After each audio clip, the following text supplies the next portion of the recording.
Testing. 1, 2. There we go. Ooh. Test. Test. Can you hear? I can hear you. Can you hear you? Yeah. Yep. All right, it's senior night here at Spain Park High School. Spain Park versus the Helena Huskies, a new area matchup. Mike, we finally get to see another after Pelham the other night, which didn't disappoint. Got a new area matchup in Helena. Helena is going to be built a little bit, from what I'm told, like Pelham, but a little deeper as far as 1, 2, 3, 4, 5. They kind of are true at every position, true size, true talent at every position. Yeah, and you told me they have a big that can play down low. That's going to create issues. Yeah, so I know Spain Park was working on some opportunities, possibly double team, try to keep from getting a mismatch down there, possibly bringing in some girls that we hadn't normally seen to possibly just put a body on her to keep her, because that's one of the things I think you got to realize. While you may take somebody out of the game that can score offensively for you, if you can take her points away, that's almost an offensive production for you. Right, and it is nice to see these new teams. We were in the 7A region before. Now we get to see Pelham. That was an outstanding game. It was. Went down right to the wire. A final second free throw decided that game. And then, of course, we also get to keep seeing Chelsea, which from a girls' standpoint is not that great because Chelsea's really good. But they're in our region. And Chelsea's got, I think, 2 D1 players. We'll see them here Thursday night. Potential game time change for Thursday night, right, Mike? The Silver City School sent a notification. Is that official that they are moving the game times? Yes, it is. I believe the games are going to be moved or canceled. Okay. So I think it's going to be. They're going to stick with the move, and it's going to move up to 4 and 6:30. Is that right? I believe that's correct. Before 5:30. 4 or 5:30. Okay. Yeah, that's what I meant. And they've canceled JV and freshman, right? Right. So, but we got this is a must-win. I would say this is a must-win game for Spain Park. Maybe not so much for Helena, as they still got Pelham next week, but beating Chelsea is going to be a tall order. I mean, they are definitely a cut above in 6A top 10 team. But and not to shake his stick at what Helena's done to this point, but you got to figure that 2, 3, 4 seeds are all going to be decided between Pelham, Helena, and Spain Park, and you don't want to be. You don't want to be 4. You don't want to lose the 2 of those games at home. You got to win one of those 2 at home, and we obviously lost Pelham the other night, so this is kind of a must-win. Yeah, I got the sense when we were broadcasting the Pelham game, and it just hit me. There was that extra energy from Pelham boys, right? Yeah. That not necessarily, maybe the girls too, but I didn't notice it until the boys game of they were playing with a chip on their shoulder that, so Spain Park, boys and girls, I feel like they have a target on their back now that they're in this new region. I think they do, and, to your point, they did, and I think there has been some, whether it be baseball, basketball, football, everybody coming up through the the youth programs, those teams still faced each other, and they were part of it. And there were times that Spain Park beat them, and there's times the other way around. But there's definitely some rivalry that's already been created, and at those, it's not something that's brand new. And again, there was a point too where we were all 6A before they did the 7A. So right. And I think you'll see a little bit of that tonight. I will tell you the one thing I have noticed with the girls, when they have played Helena the last 3 times they played them, because we played them in out-of-area games the last 2 years. They were with them in the first half. It was a couple of 1, 2, maybe at most 3 possession game going into halftime, and then Helena found a way to pull away. And I mean, they won both times by double digits. But one of the Helena games that was here, I know the Spain Park team walked away, felt like it was one. If they had played better in the second chance, they could have definitely had a chance to win it. But again, talking about it and doing it are 2 different things. Sure. And nationally, I know every region is different, but you have Helena, Pelham, Hoover, Oak Mountain, and Spain Park all so close. These kids all know each other. And when we interviewed the young man from Pelham, and we asked him, and he was honest, and he says, look, man, these Spain Park kids beat us when we were growing up, and we did have a chip on our shoulder.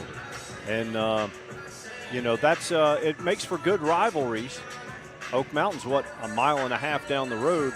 We're not in their region anymore, but go back to football. Who played Spain Park the closest in the regular season? Helena. They were 1 2-point conversion away from overtime. Right. No, you're right. And Helena was a good team. In fact, I think a lot of people were surprised. Helena did make it to the playoffs, came out of the area, and ended up getting blanked, I think. And I think they drew Saraland first, maybe. Well, yeah, that's and I can't remember who they played, but they went down and didn't even score. And very, very disappointed. But I mean, Helena's. Let's just say I'm glad Helena's coming here in football next year. Yeah. I do like seeing the new schools. Not that they're necessarily new, but it's nice to be in a different region, get to see some different players. So we'll get ready for the introductions here on senior night at Spain Park. There'll be not festivities, but a celebration here between the boys and girls game of the players, and then at halftime, the cheerleaders will get recognized for their senior night at the halftime of the boys game. And the Dazzlers. What about the Sparklers? I thought the Sparklers are What about buried. the Twirlers? I forget what they're called. What are they called? The Majorettes? Majorettes? How about the We only Rockets? have one. How about There's the only Rockets? one left. How about the Rockets? The Houston Rockets? I don't know. So.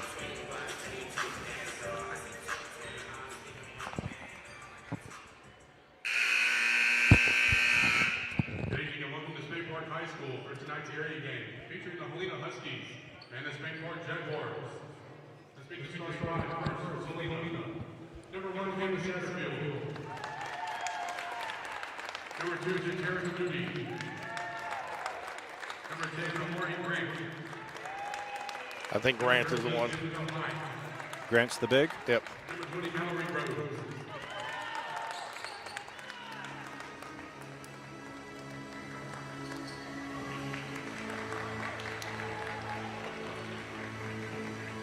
And now, Jaguar fans, on your feet and make some noise. It's time to meet the starting five for your Spain Park Jaguars.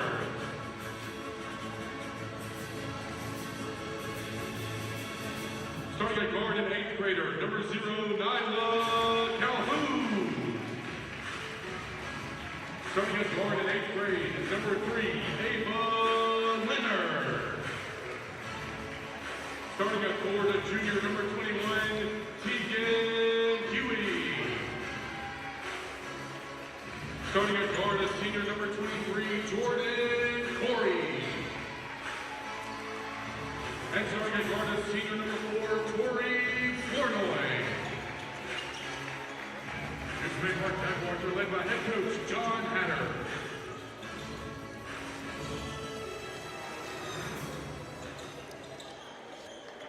Is that yours? Yes. Don't touch it. Can't touch this. So, Mike, what do you, Coach Hatter, you're leading in this game. You're coming off a heartbreaking loss the other night, and one that you felt like got away. What did you tell your team coming into this one? Well, go back to the tournament. The girls won the tournament, big confidence booster. Then they play Pelham, lose by 1, a final second free throw. It was sometimes you're going to lose those games. So I think the Jags come in with confidence. They just have a tough task in front of them. Huskies win the tip.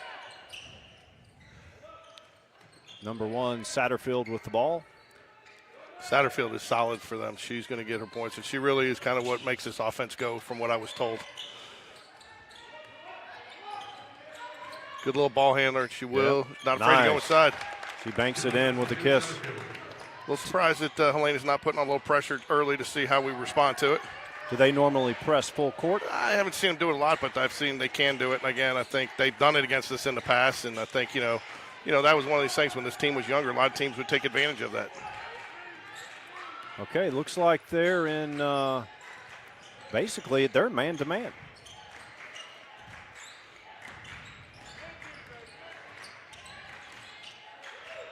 Nice pass. Tegan draws the contact. Jordan led her nicely there, waiting for didn't put you an opportunity to pass that too early. She held on to just long enough, got her on the run. Sometimes you'll see Tegan or any player cut and look briefly, but she kept her eyes back so to receive the ball. I mean, this is going to be the critical component as well, Mike. Free throws. At the line for the Jaguars, number 21, Tegan Huey. We'd probably have 2 more W's if we just shot average. Without a doubt. Stays with the Jaguars. 7:04 yet to go in the first period, just like underway. Jumbotron, or video board, back on today after a brief little hiatus after a power outage over the holidays. Right. Apparently, I guess it kind of like Ava Leonard triggers the inbounds.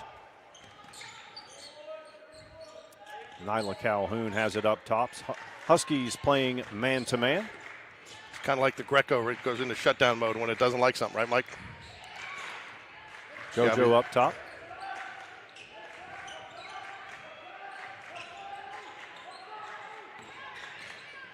I like how Spain Park trying to extend their defense some here, Mike. Well, I think it's smart for, as long as they can pull it off, it's smart for teams to go man-to-man. It gets nice drive. Ava Leonard ties it up. Spain Park's a three-point shooting team, right? If you're playing man-to-man, you're not going to get as many open looks from three. You might get up a two-pointer like that, but it takes, theoretically, it would take Spain Park out of their comfort zone.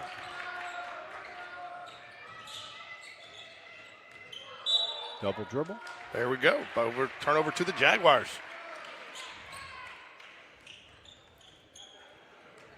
On the floor for the Jags, we have Jordan, Ava, Tori, Tegan, and Nyla.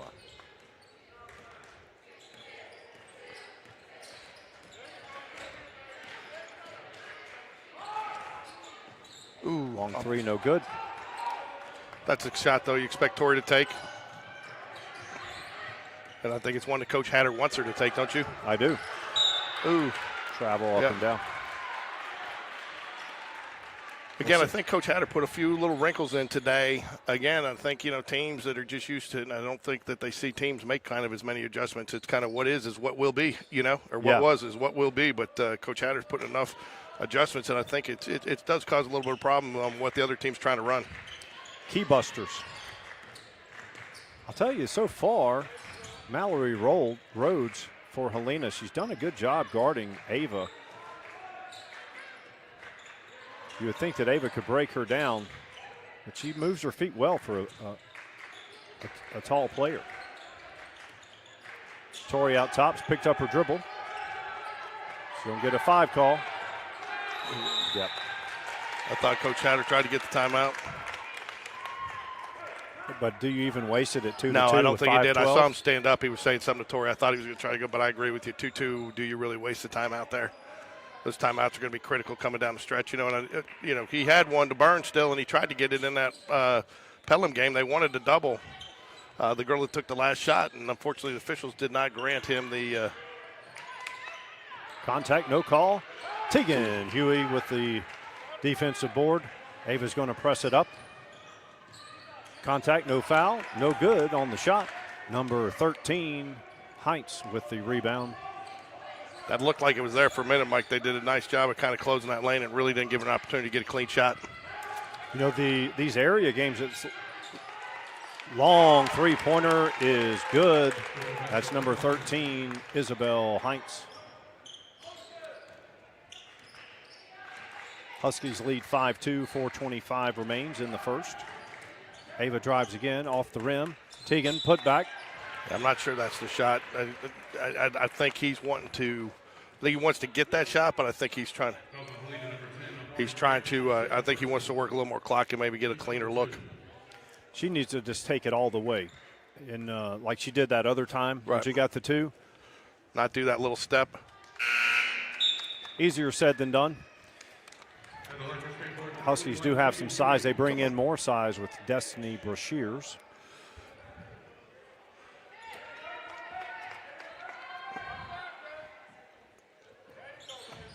Free throw is got good. The free throw.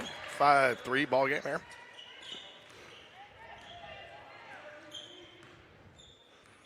Satterfield's quick as a cat. I don't know how much success, and I think that's one of the reasons why we're not pressing at this point, Mike. She's a good ball handler, and she can kind of cut through the defenders. Mismatch down low. Number 23, Destiny Brashears. She has a brother, Macy Brashears. Destiny will go to the line and shoot 2.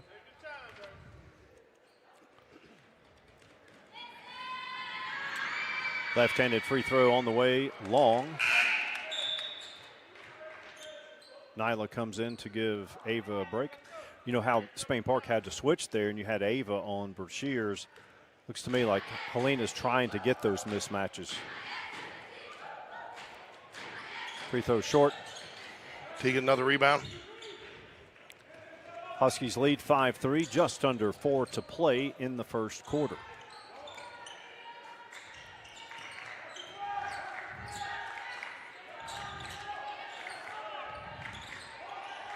Torrey to Nyla.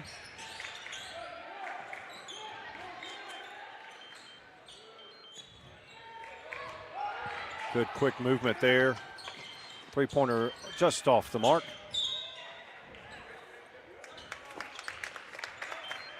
Who took the three-pointer? Tegan. What is beeping? There it is, my phone. 3:29 remains in the first. Huskies 5, Jaguars 3. Good quick ball movement here by the Huskies. Taken away. Nyla's got 1-on-2, but she's going to drive it, kick it back out. MC up top. Jordan. Torrey, open three-pointer on the way, long. Tell you, that was good rotation there, though. Very nice. Really, and either one of those two girls at top could have taken the shot. It would have been a little more contested. Another three, good. Satterfield's hit 2 of them.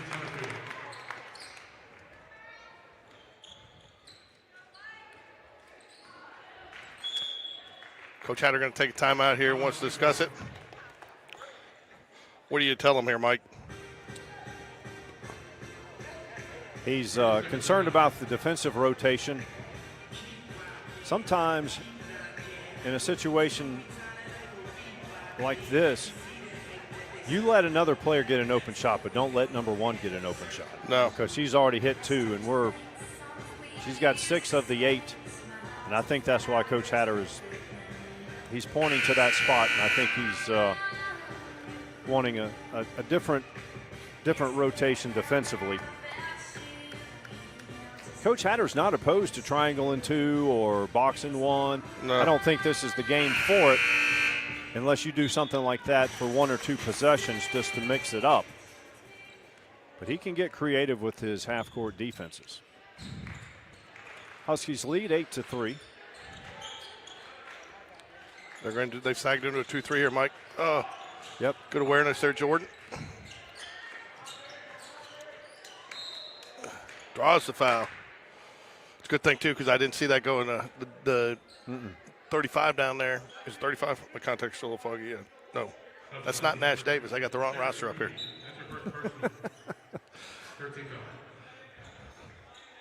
Center Point's not playing tonight, George. Yeah.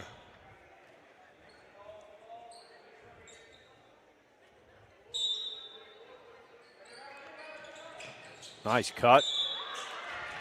They'll get Destiny Brashears with the foul.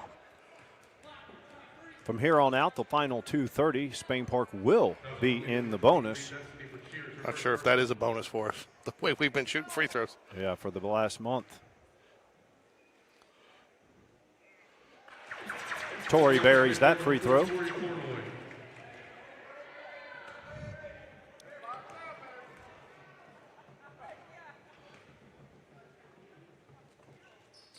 Hits them both. 8-5. Huskies lead. 2:28 remains in the first quarter. MC out. Active up top. Torrey goes for the steal. Doesn't get it. Good pressure. Good ball movement by the Huskies. Oh. Who's that going to go on, George? Or is that going to go on Abby? It's going to either be MC or Abby. We're down there. He's on MC. There you go.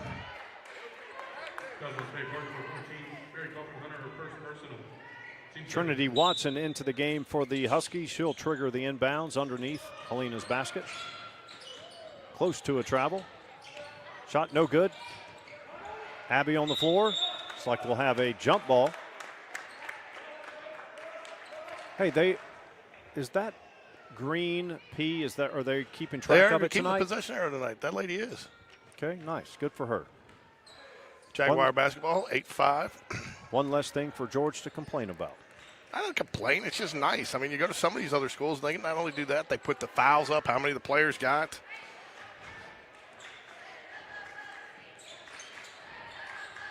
Nice cut. Oh. 3 seconds. Okay. I don't know if you call that. I mean, especially when she gets in there going up for it, but it was close. What about if you have a campfire in there? I didn't know. I didn't see it, so I can't say. It just That's a tough one, but I will tell you this: you have seen the last couple of games again more since they got an area play of the of officials calling 3 seconds. You know, and they typically do have these crews. They meet with them, go in the area about certain things that they're going to focus on to try to keep that consistency, and that may be one thing they talk to them about. And girls and boys, it looks like they're allowing the teams to play more physically as well. 1:18 remains in the first. Huskies lead by 3. Jordan in the lane. Dribbles it out. MC. Back to Jordan. Nyla will reset. We're approaching 1 minute in the first quarter. MC. Jordan. Tori's got it. It's going to be off. She missed. Good save, Abby. Under a minute to play.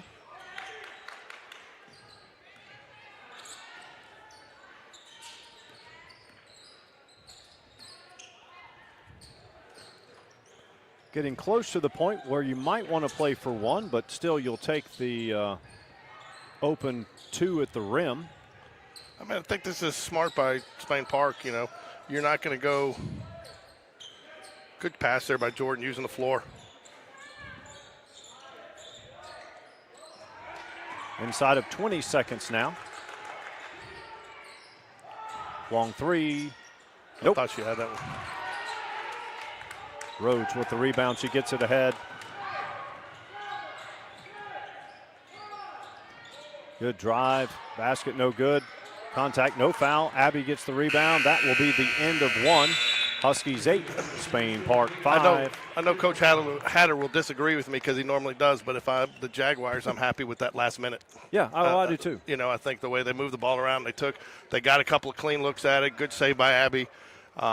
You know, they worked it down. You know, obviously you don't want to give them a chance, but I think that was probably one of the cleanest looks that Tori took that they saw in that possession. I think you got to take that one. The patience created an open look.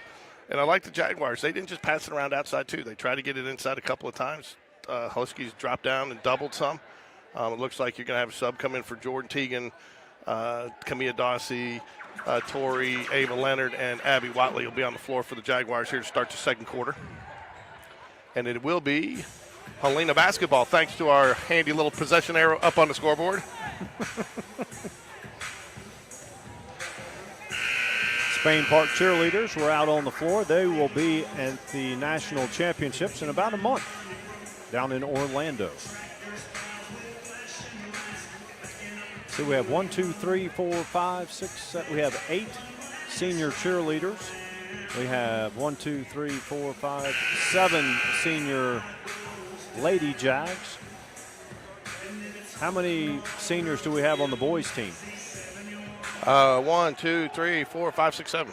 Okay, 7, 7, and 8. I don't know about the Dazzlers. I don't have that in front. Ooh, double dribble. I tell you, I think so far both these teams are making the others work for their points. I like how the referee told Teagan there, "Hey, keep your feet." So Tim is good. He's good. In fact, I talked before that game. You know, he was that crew that was here that night that MC got hit in the face. Mm-hmm. And I told several people if Tim had seen that, he would have called it because that's the kind of official he is. And he was telling me what happened and that they just kind of all looked at the same thing, which doesn't very happen often, but it does. And so they all missed it. And they felt horrible about it. Shot no good. Abby rebound, put back, good. That's the best ball movement we've seen from the Jags. Well, and Abby's solid position on the backside rebound there, which is where you want to be. It's easy to kind of get around front on that. She's there for the backside rebound. Used her body nicely, too, with the putback to create that space and get the open look. Get a little chippy, Mike. All right, so we have Camilla Dawsey in. Yep. Abby's in. 8-7 Jags trail by 1 here, 7:05 left in the second quarter. Going to have 3 substitutions coming in here for Helena. That is another thing you asked what they do use their bench a lot. They go deep. Well, it helps to have depth once you get to area play. It's one thing to have a deep bench in the preseason, but if you can go 8, 9 deep in the area play, it certainly helps.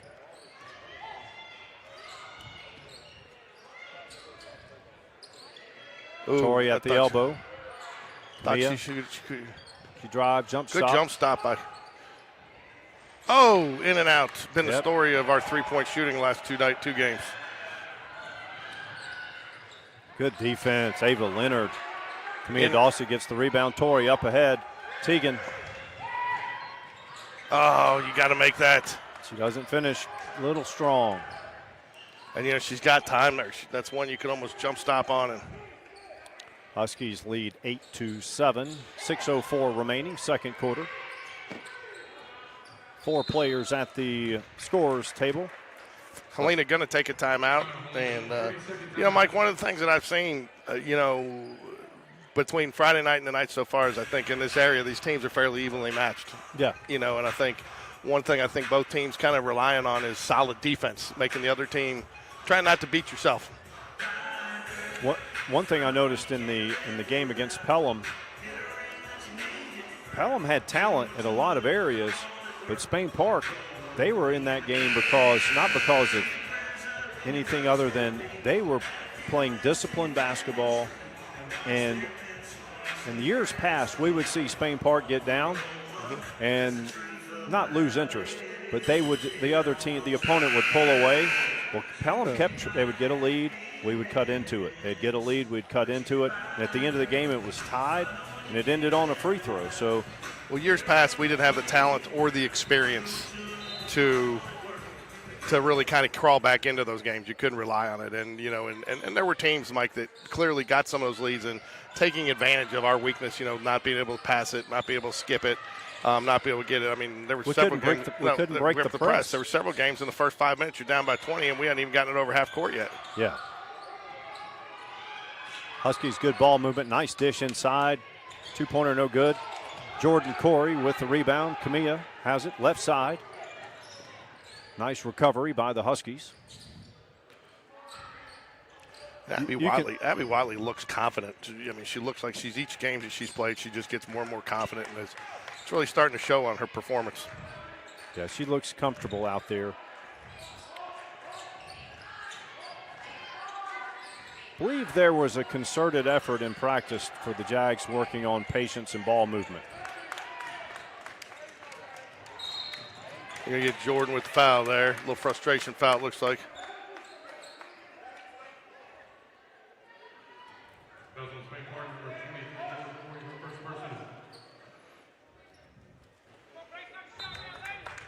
I think some of that foul was created by the speed of the Huskies. They both were kind of sandwiched her and thought they might be able to get it, and she just kind of jetted just a little bit ahead of it, causing the reach in. They double in the corner. Shot no good. Abby, another rebound. Look for Ava Leonard to do something on this possession here, Mike. I get the feeling she's kind of ready to. Count it, nothing but net. JoJo Corey. Jags take the lead, 10-8. She wanted that ball. You could see her sitting in the corner, and she did a nice job elevating out of her shot and really finishing strong. I think the Jags' ball movement's really, there's only one pass in that possession, but the patience in the other possessions has paid off. Left-handed three on the way, long. Jump ball. Good job, Abby Watley. I tell you, too, that's something else that's starting to show, Mike, is, and I don't know how much of a weight program they have, but the strength. I mean, some of those earlier in the season, they were ripping those rebounds away from us. And, you know, then they were getting a putback. Now, the last couple of games, we're getting jump balls there, you know. Yep. Camilla and Abby take a break. They had a nice run there for a few minutes. So in the game now, Nyla, Ava, Tori, JoJo, and Tegan. Satterfield up top. She is super quick.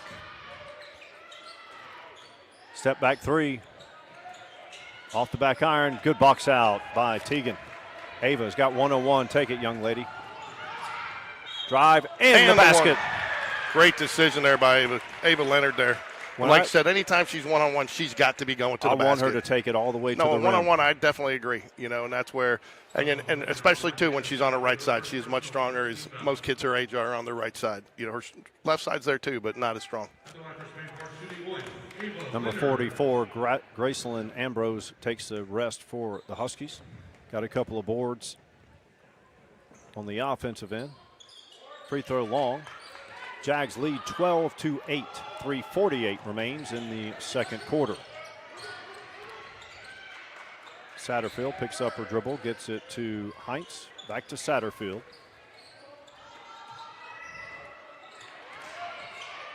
Good defense there.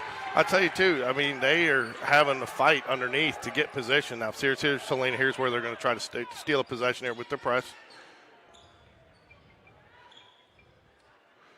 Gets it into Ava.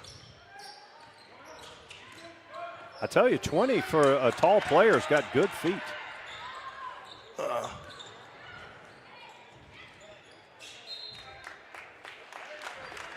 Pass just a little long for Jordan to handle there, but a good decision. That's where you want to go.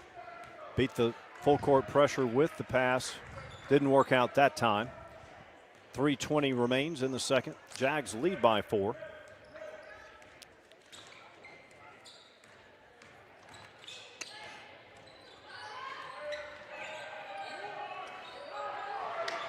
I like the pressure. Good Clear hands. mismatch. Ava gets pushed off in the face. Three-pointer, good. That is number 13, Isabel Heinz. Jags lead by 1. Both teams moving the ball, getting great ball movement in the half court. Looks like the Jags have definitely said that if you're going to beat us, you're going to have to beat us from the outside. They're not allowing them to get much from the inside. And we're mismatched down low, too. Yeah. The girls are down there working, and so far they haven't gotten the best of us on the blocks. Close to a travel. One of those that looked like a travel but probably wasn't. Teagan for 3. Off the front iron, no good. Torrey goes to save it, can't do it.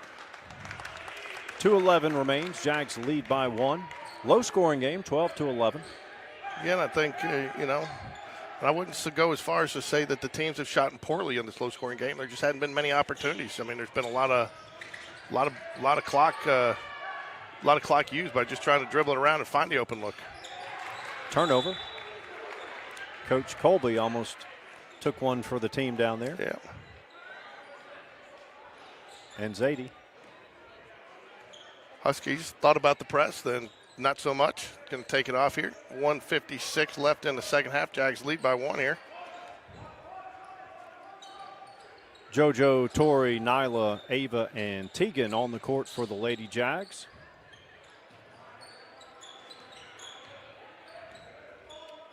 When you have this ball. There you go, Jags. Oh no, thought they were going to the line, but they reset in the quarters. Did you know that, Mike? Yeah, that's a new rule they started about 2 months ago. Yeah, that's funny when Jack said that the other day. Oh yeah.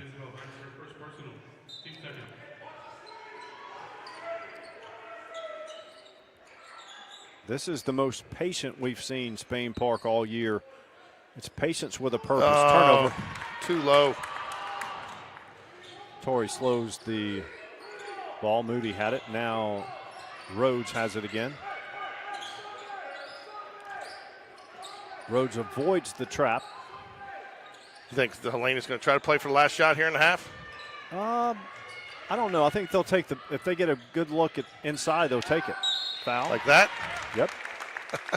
They've done a good job of getting it down low. That just hasn't resulted in points. That'll be Torrey's second foul. Amari Grant toes the line to shoot 2. Abby Watley and MC Hunter set to check back in for the Jaguars here after the free throw. All tied up at 1:06 left to play. Mike, what are you looking for in the last minute 6 here? I hold for 1. Do you? Or at the rim 2. Yeah, that's what I told you. She is solid on her free throws. Helena retakes the lead. They lead 13-12, approaching 1 minute until halftime. Jordan out top. Back to Nyla. Cross court to MC.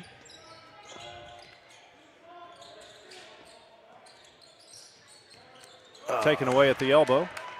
That's number 13, Heinz. She hit a 3 a couple of minutes ago. No. Helena coach very animated right now. You can't see him, but he's wanting them to run something. They're not obviously running what he wants. 27 seconds left on the clock here. Helena doesn't look like they're necessarily playing for one. They're trying to. Trap in the corner. 16 seconds until halftime. Good drive. Shot no good, but Grant gets the rebound and the putback. There you go. Good decision by the official there. Good decision. Helena player inadvertently kicked the ball, but gets away and does not penalize Spain Park for it. Stops the play, so they know the clock, young lady. Shoot it. At the end of the second quarter, Huskies 15, Spain Park 12. We are at the half. I want to take a second to thank our sponsor, Kraft Burger, sponsor of Spain Park Jaguar basketball. 2 convenient locations. You might want to go ahead and get some to go. Put them in your refrigerator this week, Mike. I hear the weather might get bad towards the end of the week. Yep, that's they're moving the games on Thursday, right? So, yeah, but Kraft Burger, proud sponsor of Jaguar basketball. 2 locations right over there on Caldwell Mill and Valleydale Road, a stone's throw from Spain Park next to Publix, and on Highway 280 across from Lee Branch. I want to thank Kraft Burger for their sponsorship of Spain Park basketball.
We're beginning the second half.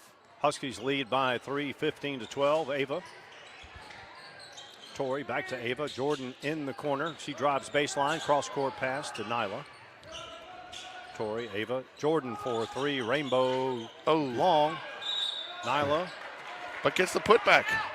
Well, they're going to call it on the floor. Thought it might be a jump ball, or referee calls a foul on the floor. First team foul early on. Tori thought about it.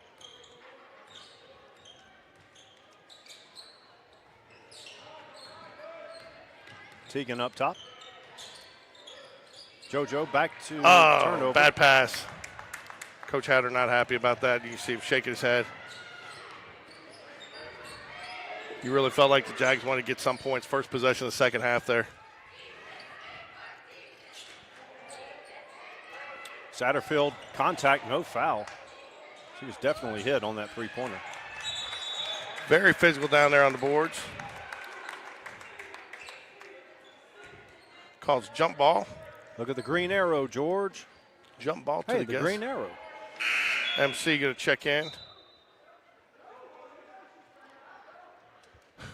Coach Hatter obviously not happy with something because MC's asking who to go in for, and Coach Hatter just yelled, she knows she's coming out. Going to be a turnover. No, they give her because She touched it in the front She court. didn't have possession. Though. They typically make you have possession in high school basketball. It just the graze is not enough. Nyla steps on the sideline. That's a tough call. I think if she had stepped on the sideline while she was still engaged with the girl, she probably gets the foul. But since they had kind of disengaged there, definitely probably the right call, don't you think, Mike? Yeah. I mean, because the girl had disengaged from her, and then she still took another dribble and then stepped out, and that's a tough one. But there was a lot of contact going up that sideline. And again, in these area games, they're trying to let them sort it out. You know. I agree. They don't want to. But the Satterfield had a three, and both of her hands were hit on the three, and they didn't call it. So I didn't see it. That I know. I really didn't see it, but I'll take your word for it. But that's okay. It's been that way on both sides. It's an area game, physical. I tell you, though, the Jags definitely stepped up their D. And I tell you, too, look to see, too, if you don't start maybe getting some illegal screen calls here. If Helena really working with that screen, and a couple times they've stuck their knee out as they've tried to dribble around it. Not saying it should have been called there, but I think it's going to be a factor here at some point because they are working so heavily off the screens. This is one of Hatter's unique half-court defenses. He traps out of it. It's going to go against Jordan. That'll be your second personal foul. That was on number 23, Jordan, her second varsity. Team second. It's really kind of like a 2-1-2, but they trap out of it. And I tell you, that's where he's been such a good for these girls is he's able to make adjustments that they can understand and they can make during the game, and they implement them effectively, and then it does. A lot of the teams on the other side don't have the ability to adjust as quickly on the fly. Well, I feel like they've gotten some high-level instruction here to where higher than you and me at the Hoover Rec. Slightly, and but here's what benefit we don't talk about. When these girls are parents, they're going to be able to teach their kids this, boy or girl. Jordan, long range, go down and out. We've had a couple of those tonight and had several over the last couple of games. Huskies hold on. That? Is it something with the spin or the rotation or just bad luck, Mike? Yeah, just bad luck, variance. Can we check the tolerances on the rims? Well, you know, if you're really superstitious, one could try to blame it on the jumbo screen, but it was off for 2 weeks. Yeah. No, you know, I talked to Jordan about that. She said she didn't even notice it on during the game. Some people were asking. She's like, she doesn't even notice it. Teagan with the deflection. Jordan down low, mismatch. Good defense. Good. More important, she didn't want to pick up her third foul there. She probably would have had to come out with that with 5:10 left here and use the body just enough to deflect the shot.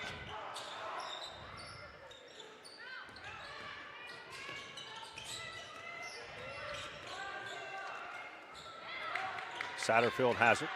Nyla and JoJo try to trap. She drives, running one-hander, good, nice That's move. a tough shot.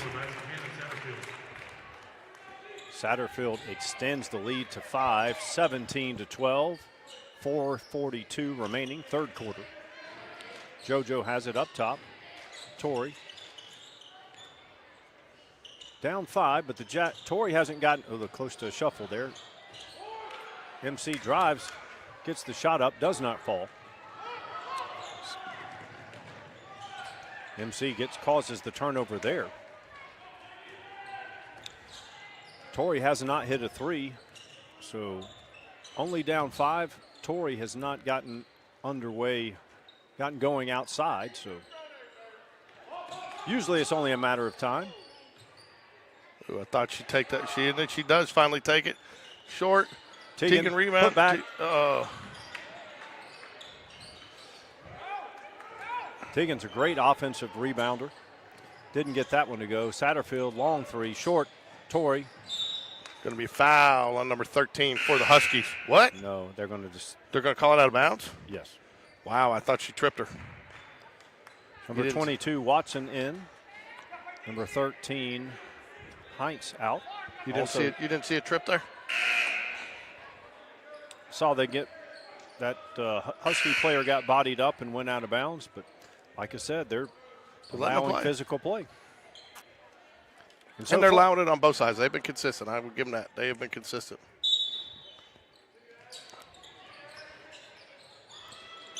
Good defense, Ava Leonard down there in the land of trees. Now that's a foul.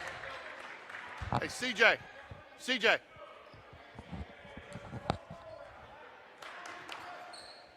Jags trail by 5, 3:44 remaining in the third quarter.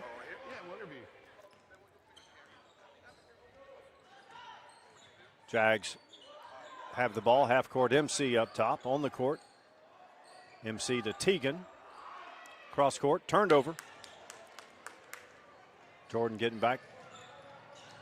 Nice. Good defense. And again, just ran with her. And that's the difference. A lot of people attack. Hands up, just ran with her.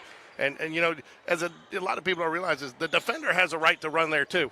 And so as long as you run and you stay your line, and she runs into you, that's good. No call. And there was no really foul there to call, but good for the officials letting them play. No, I got it. We'll do it during the boys' game. If you don't want to, it's fine. We'll do it another time. Got it. JoJo for 3. First points of the second half for the Jags. Huskies lead by 2.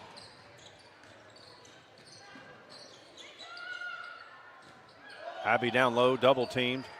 Long 3, short. MC, rebound. Loose ball, Tegan has it. I tell you, I know I talk about her a lot, but I really like what Abby does for this team. She seems to give them a spark defensively and rebounding when she comes in, almost like she's challenging her team because oh, come on. Turned over.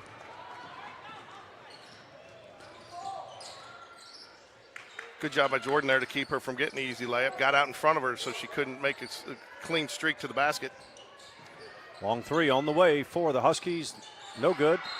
Over the back. Good call by the official there. Good box out by Jordan and draws the foul. Something you don't see at the collegiate level or NBA. Going to get CJ Cowley on, I think, with us here in the second half for the boys' game and during the boys' game to just talk a little bit about football, what they're doing, what they're working on coming in. He'll definitely come back next season as the featured back.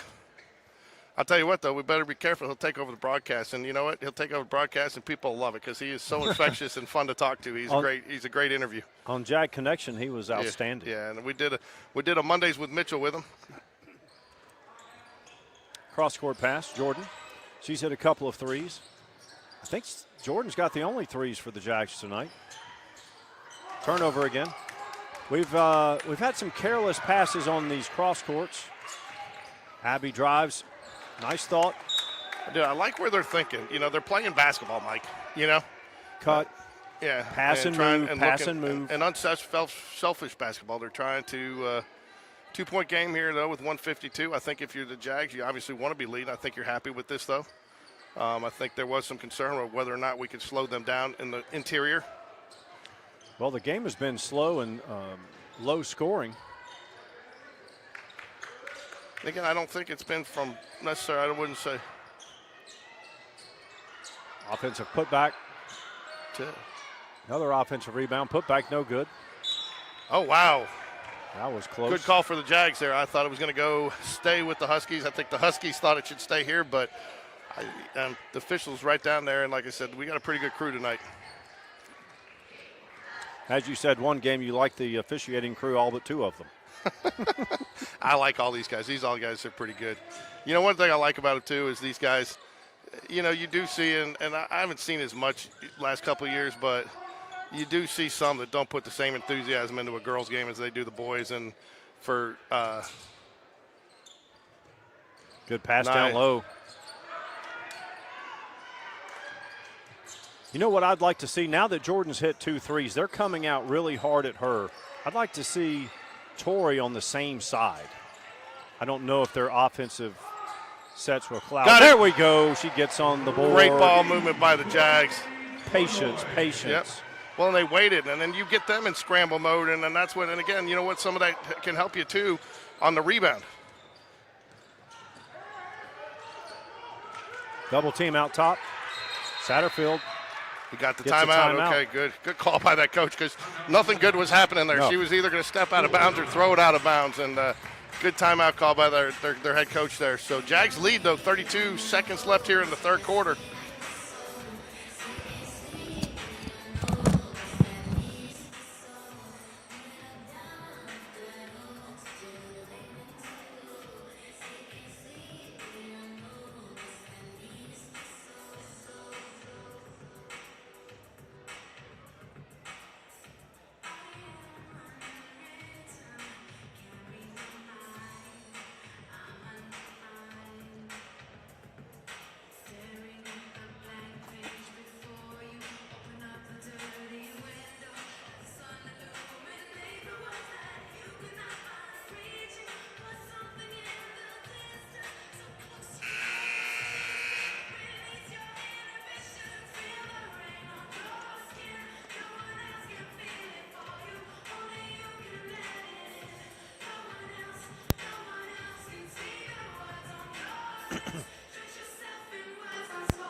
Huskies will inbounds.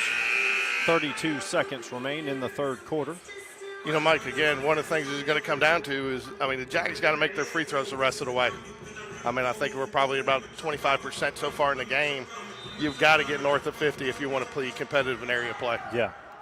Not competitive necessarily, but win, because we've been competitive, obviously, but free throws has definitely been the difference.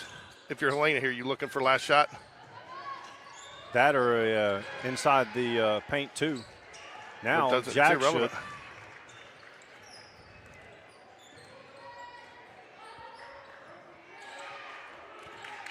Long three, MC, just off. Abby fights for the offensive rebound. Jump ball. Stays here with the Jags. 4.3 seconds left. If your coach had her, do you use a timeout, draw up a specific inbound play, or you already have some kind of called here? What's the timeout situation is the key there. If he's got plenty, maybe, but I wouldn't. You got the lead.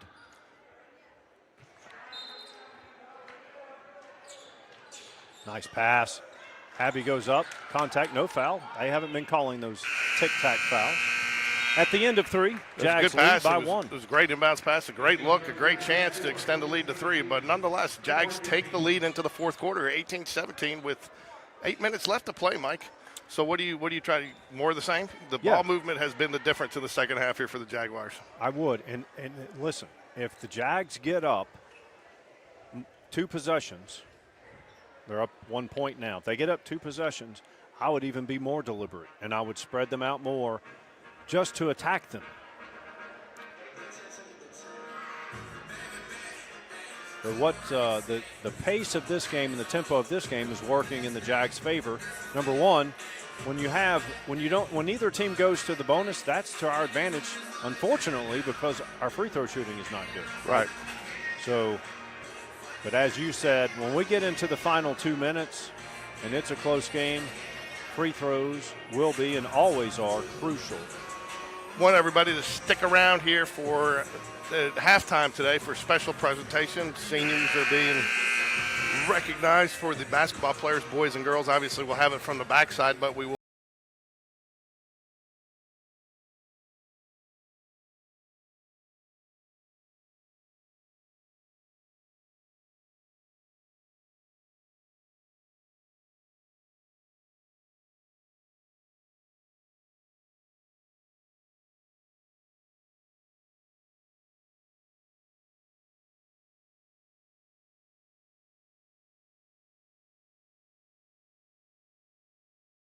This on that one. Sergeant Schultz, Yes, I know nothing. I know nothing. I know nothing. I've seen nothing.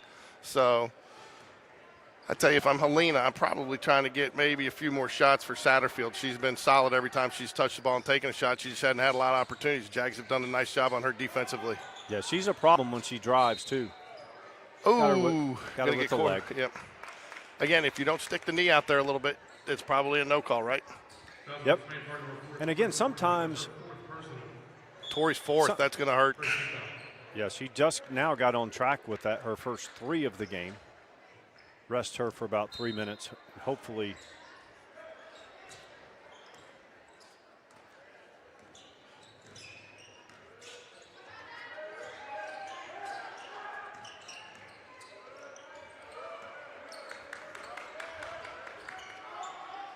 Both teams have been very patient in the half-court offense. I like watching this Helena coach. He's very animated. Good ball movement. 3 on the way short. Jordan boxes out. Jump ball. Oh, he's going to call jump ball. That's all right. Good box out, though. I think Jordan's done a nice job keeping her from getting the defensive rebounds and the putbacks. She's really taken that responsibility on tonight and done well with it. Yep, Jordan, Abby, and Tegan comes to mind. I've seen them box out several times down in the paint. Jags lead by 1. Huskies full court pressure. Jags have to beat it. Got to get moving, girls. So now does the 10 seconds restart there since it's gone out of bounds? Okay. No, but I think you pretty much need to pass it across half court. No, there they go. They backed out of it. And maybe in high school it does, the way the Helena backed out of it. Helena's in a 2-3 now. They played most of the game man-to-man. Good bounce pass. Abby up off the iron. Gets her own shot. No good. Got to make those. I mean, we have had 6 points at the rim of various people that have had opportunities like that haven't gone, and it makes it a 24-17 game if you can make those. 3-pointer good. That's number 2. Moody. I mean, the Jags have done what they've wanted to do. They just haven't been able to convert on some of those shots, Mike. Yep. A couple of turnovers and, again, free throws. And you got to think the size disadvantage down there does have some effect because you have to go up and shoot a different arc. We don't have the length that Helena does. Nice drive. And one. Ava Leonard.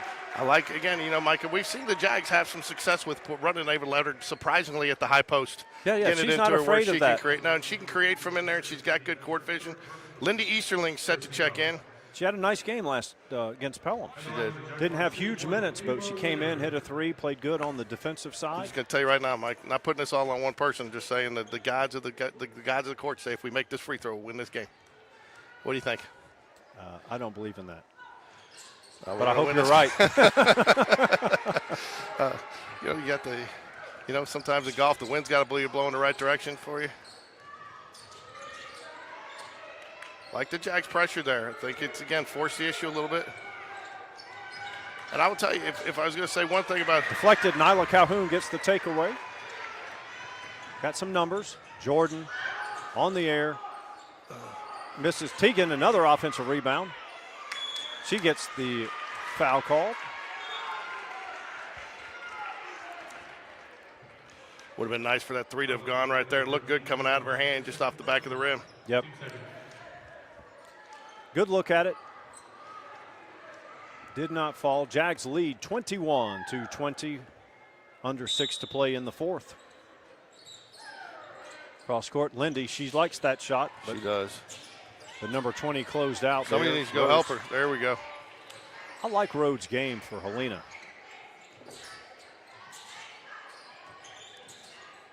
Lindy 4-3. And that is off. Tegan saves it. Oh, there. Good deflection there. going to stay here. It's all right, though. Jags dodge a bullet there. 5:28 left here. 21-20. Jaguars lead. Substitution for Helena, number 22. Trinity Watson comes in. Tori Flournoy set to check back in. My guess is she'll come in for Lindy, maybe. Tegan's going to take Tegan's a break. Gonna take. No?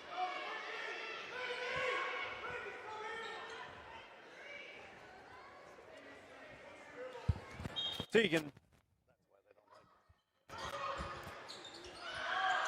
Jordan gets a hand on it, takes it away. Keeps the pivot foot, not taken away by the Huskies. Rhodes has it, eyes up. Satterfield drives baseline, shot no good.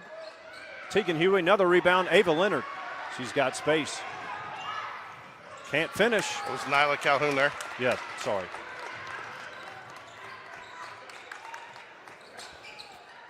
Good pass in the interior. Finish good. That's number 10, Amari Grant. Huskies retake the lead by 1. The short shots and the layups going to come back to haunt us.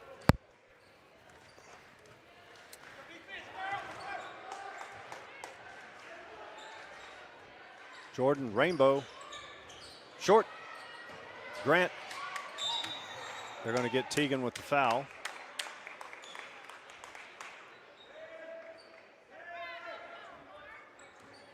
Fouls on Spain Park number 21, Tegan Huey. That's her first personal. Team second.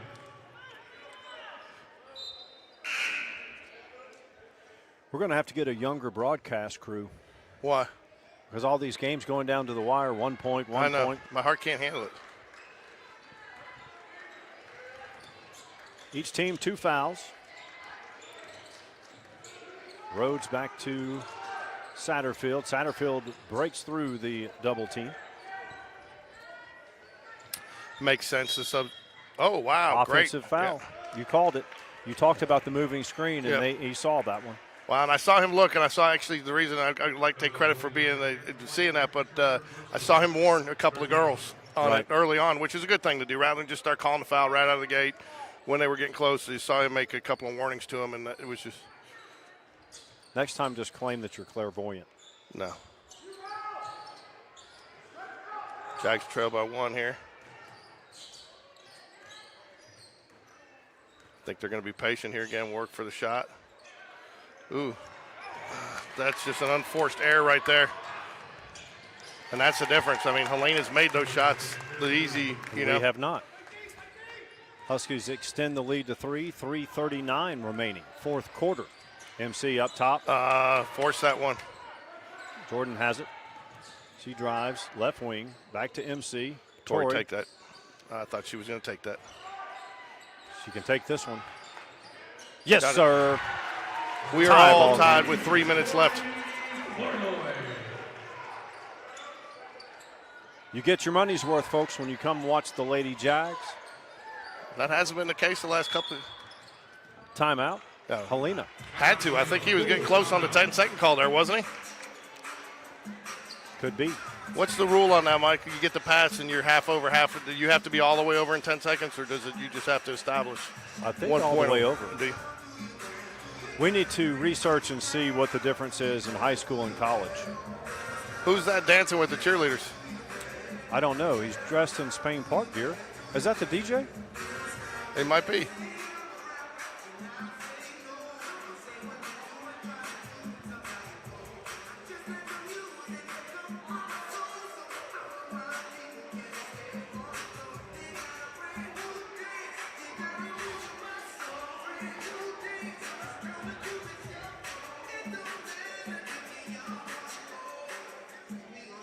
We're going to recognize 7 Lady Jag seniors, 7 boy seniors, 1, 2, 3, 4, 5, 8 senior cheerleaders, and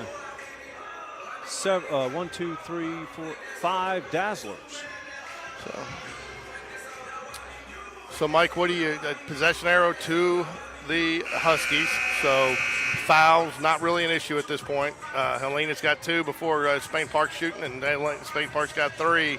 Helena, Spain Park has done a nice job effectively taking Helena out of what they wanted to run. I think you got to stay with the same up-tempo, aggressive defense that you played to this point. I do too, yeah, absolutely. We have a total of 48 points scored. We're approaching 3 minutes to go in the fourth. It hasn't been boring, take the air out of the ball. It's just been good, solid defense. Both teams have been, that was a hook. Oh, and I thought she could have got called for a travel there, too. I thought either way. I thought she took a little step with it before she went, but the hook probably is what caused that, and they probably decided to let it go. Each team with 3 team fouls, tied 24. Exactly 3 minutes remain in the fourth.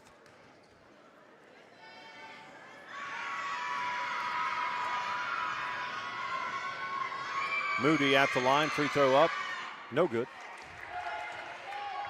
Moody hit a nice 3, got a steal and a bucket. I believe she scored the last 5 for the Huskies.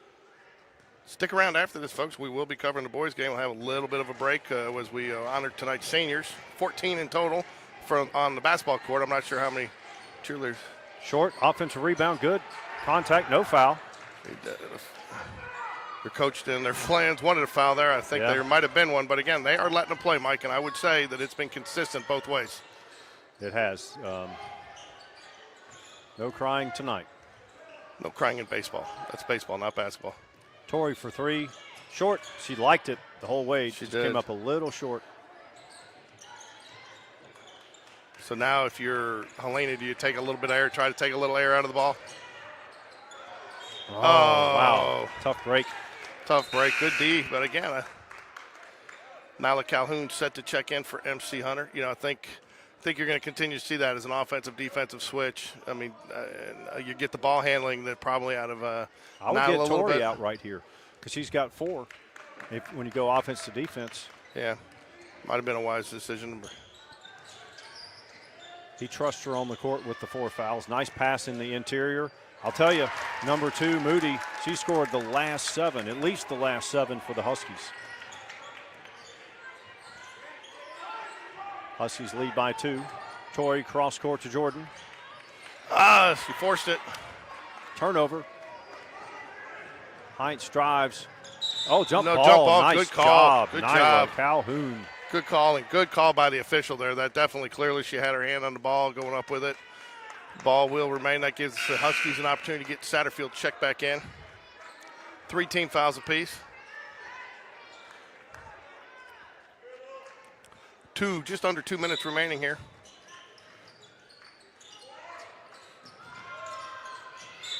Oh! I think they called fouls right, but they didn't need the contact there. Foul's going to be on Ava Leonard. That's Ava's first in the game.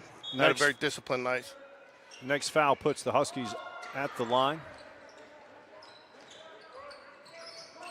Under 2 minutes to play. Huskies have the lead. Oh, nice dish down low.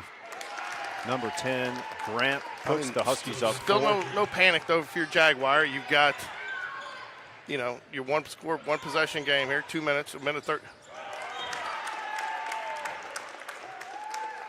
Huskies lead by 4, minute 33. Jags have turned it over 3 of the last 4 trips. They lead by 4 now.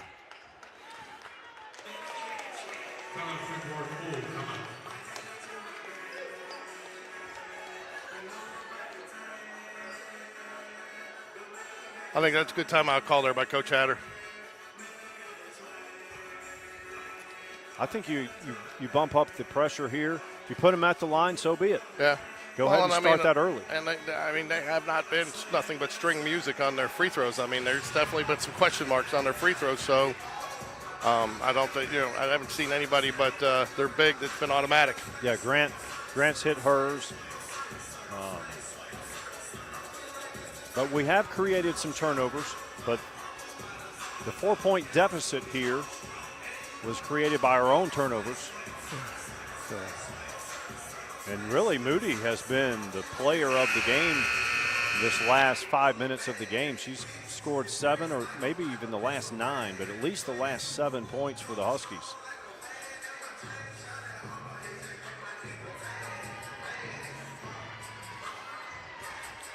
Actually, I think Grant did have a 2-point basket too.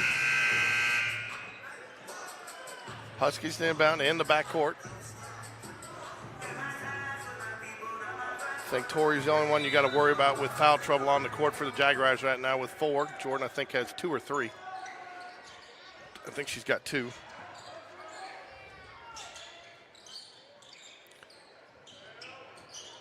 Tegan Huey knocks it away. Nice job. Ava Leonard tries to split that double team. Draws the foul. Now the Jags will be in the bonus the rest of the way. Any foul the rest of the way on either team will get the again, Jags, no panic time. You can take a 2 or a 3 here, but you got to have points. Protect the ball. Get a quality shot. Nyla, Jordan, back to Nyla. Tori, Tegan, short. There she draws the foul. Tegan has a knack of getting the foul call. She does not shy away from contact. Helena folks not happy with that call. Felt like it has not been the consistent call they've got, but I definitely think she got her on the arm on the way up. When you're shooting, when there's contact and you're shooting and the ball doesn't hit the rim, they're more likely to call. Is that her 5th foul? I did not hear. Tegan at the line. Free throw no good. If that's her 5th, that's big. Especially if you can get this game in overtime. Oh.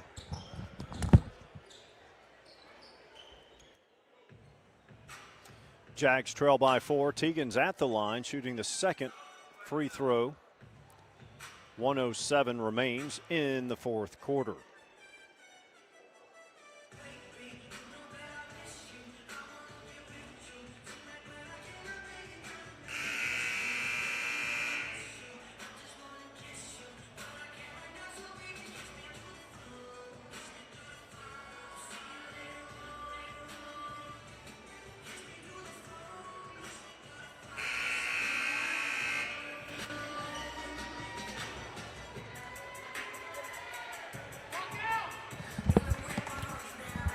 I did get confirmation that is her 5th foul, so that is why she's out.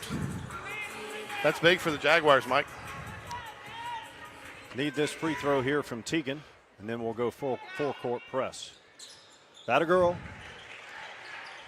One possession game. Satterfield has it. Rhodes back to Satterfield. Keep the pressure on.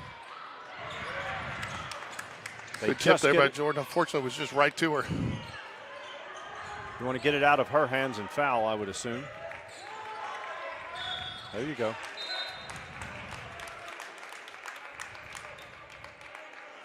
Referee's going to direct Rhodes to the stripe.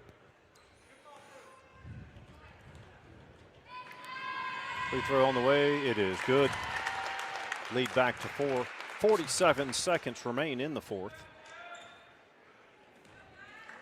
She eyes the second. It is also good. 5-point lead, 2-possession game. Good decision there by the Jaguars to roll it in.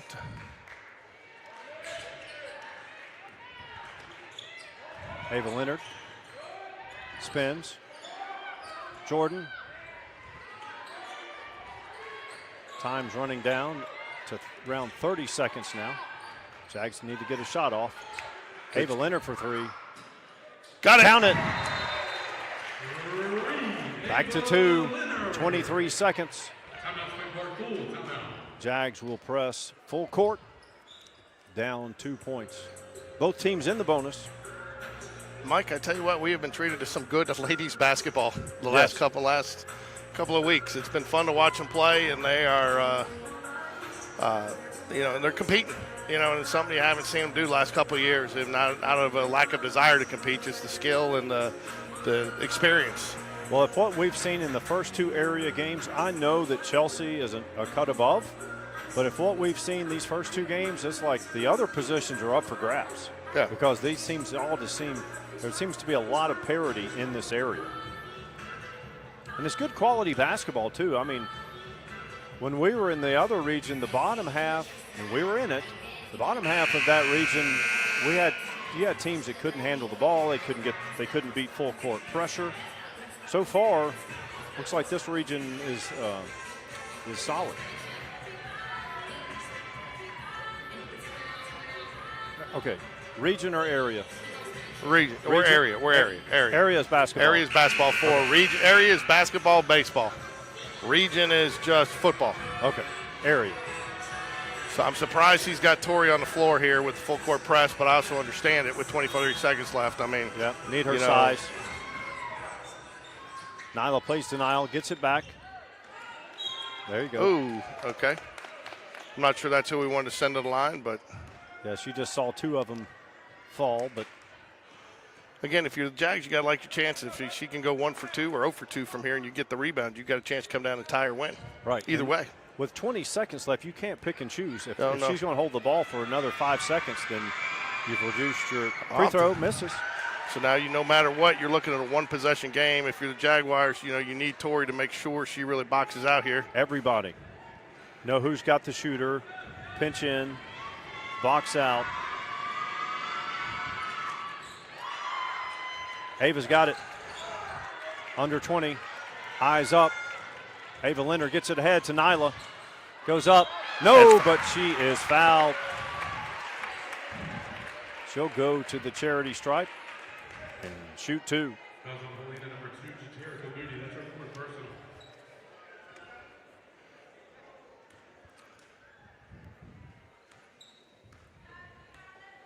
Nyla on the way. Misses on the right side. Helena gets a timeout. Huskies lead by 2, 12.7 remains. Nyla will shoot the second of 2.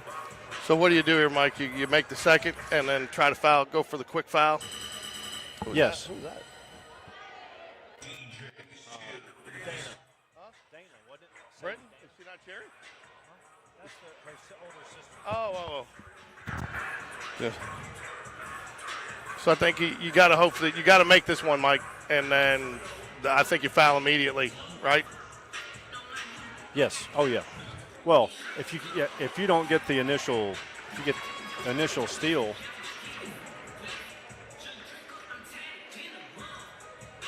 not to harp on the negative, but we have got to get these girls got to get in the driveway and shoot free throws. Yeah, well, they're not going to do it here.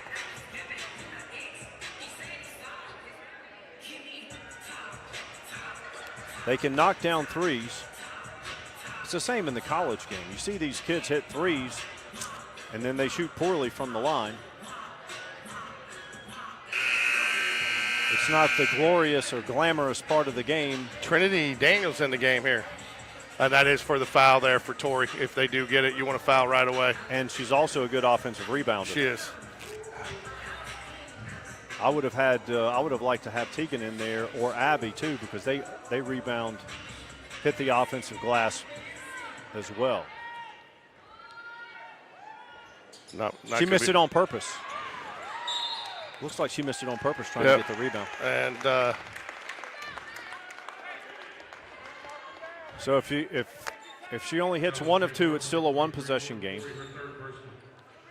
Did Tori foul out? No. She's going in now. He's sending them back in. I think they both had foul issues, though. Both her and Tegan had foul issues, so. I think Coach Hatter may be out of timeouts as well. Free throw, no good. So Jaguars, either way, you got a chance to at least tie it, maybe win it here. Box out, girls. Oh, good. I don't like that move by Helena. That's to our benefit. Free throw, no good. Ava Leonard. Timeout. Coach Hatter did have a timeout. He will take it. So what do you go, if you're Jaguars, I say you go for the win here. Well, depending on what kind of defense Helena's going to come out with, I would like to see Ava drive and either finish or drive and dish. And drive and dish is going to have where you can go for the win, because she's had success in the paint. If she can drive and dish, the teammates need to be moved to the open spot. If she drives and dishes, we'll have a look at for the win. And I'd like to have Tori and Jordan, they're the only two that's hit threes tonight. Have Tori and Jordan on the same side. That way they can't, they can't guard both. Right. Would you say Tori or Jordan likes the corner three the best? George's more on the wing. Tori's fine wherever. Yeah. Tori likes every three. She can hit them from it. George's a little bit more. Jordan's more a little bit on the corner. She's more on the wing or the top. Yeah. She's top of the key to the wings, and I mean, she doesn't mind it from the corner. She just says seems to have a little bit better feel and view. It'll be interesting to see if Helena goes back to man-to-man. We haven't seen them do that since the first half. Now look, I'm surprised. No, too. they're going 2-3. They're going to go. They're actually going to try to. I'm surprised. I think they're going to.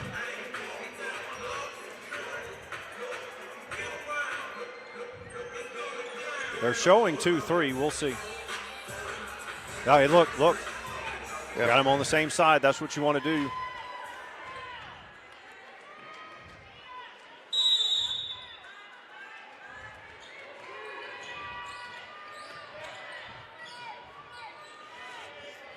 Time's running out. You got to shoot it. Oh, right on line, just short. Jags lose another heartbreaker, this time by 2 points. Well played game. Huskies win 30-28.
And at this time, I'd like to recognize our senior girls and boys basketball players.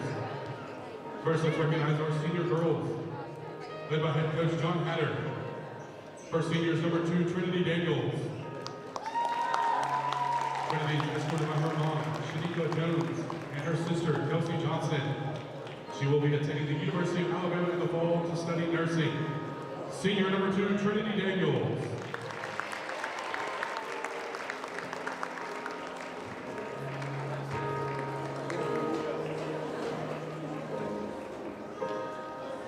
Number 4, Tori Flournoy. Tori is escorted by her mom and stepdad, Christy and Fisher Smith. She will be attending Auburn University in the fall to study nursing.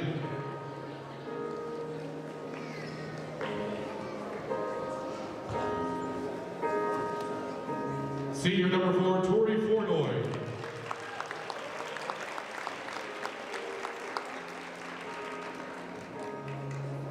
Next senior is number 12, Brooke Bentley. Brooke is escorted by her dad, Chris Bentley, and her mom, Ashley Holt, and her brother, Braden Bentley. She will be attending Auburn University to study agriculture. Senior number 12, Brooke Bentley.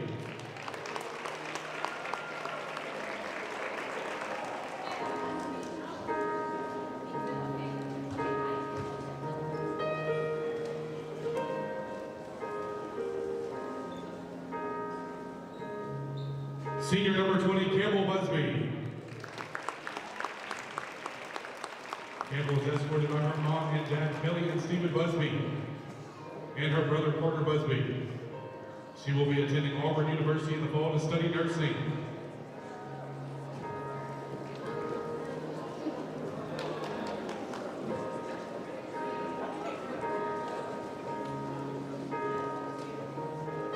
Senior number 20, Campbell Busby.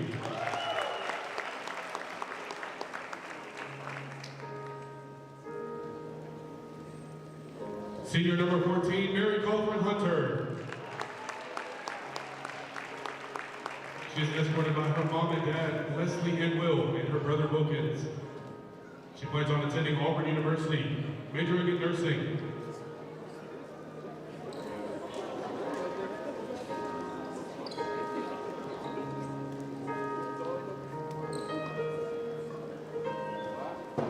Senior number 14, Mary Colvin Hunter.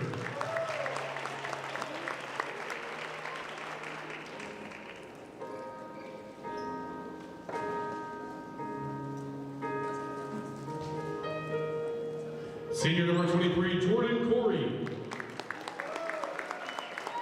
Jordan is escorted by her mom, Natalie Gaines, her siblings, Cameron and Sean, and her dad, George, and his wife, Wendy Corey.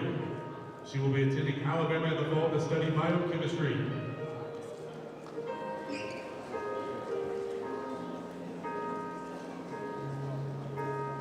Senior number 23, Jordan Corey.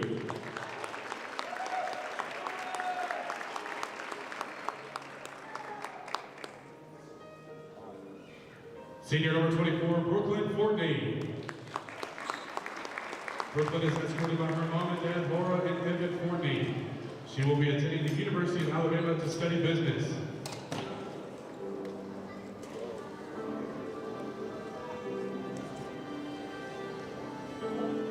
Senior number 24, Brooklyn Fortney.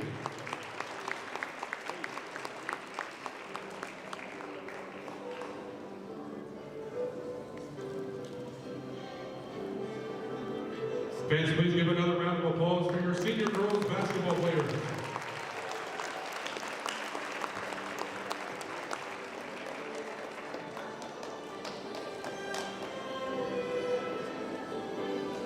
And now let's recognize our senior boys basketball players, coached by head coach DJ Black. Senior number 0, Joshua Famba. Josh is escorted by his family, William, Tyra, Jonathan, Daniel, Anna, and Rebecca. While he has not made a decision on his school, he will be studying business in the fall.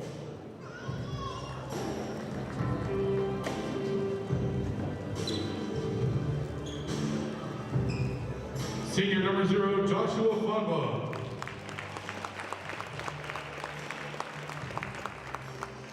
Senior number 10, Walker Coxhead. Walker is escorted by his mom and dad, Jennifer and David, and his brother William Coxhead. He will be attending the University of Alabama in the fall to study business.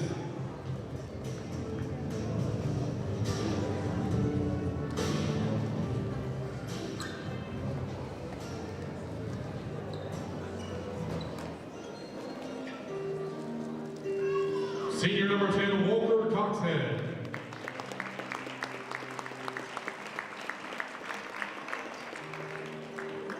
Number 11, Garrett Gorman. Garrett is escorted by his mom and dad, Gina and Jill Gorman. While he has not made a decision on the school, he will be studying accounting in the fall.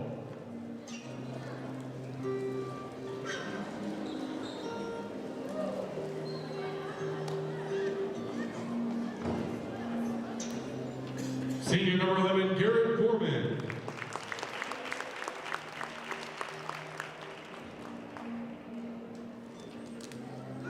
Number 15, Noah Hendricks. Noah is escorted by his mom and Tara McRobbie Hendricks. He will be attending Auburn University in the fall.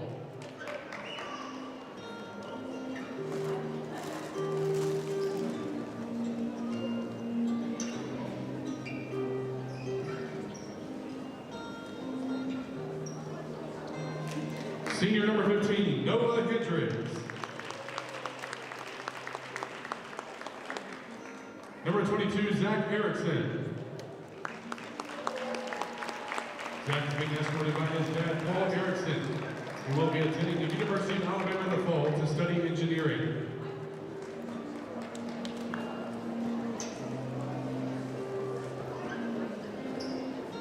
Senior number 22, Zach Erickson.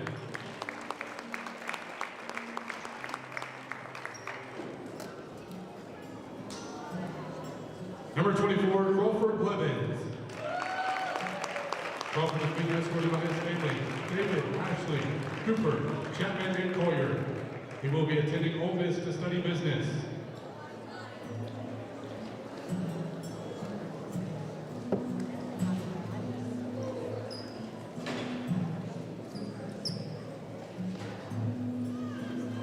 Senior number 24, Crawford Blevins.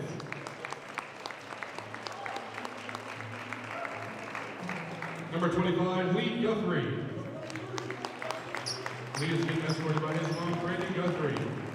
While he has not made a decision on his school, he will be studying biochemistry in the fall.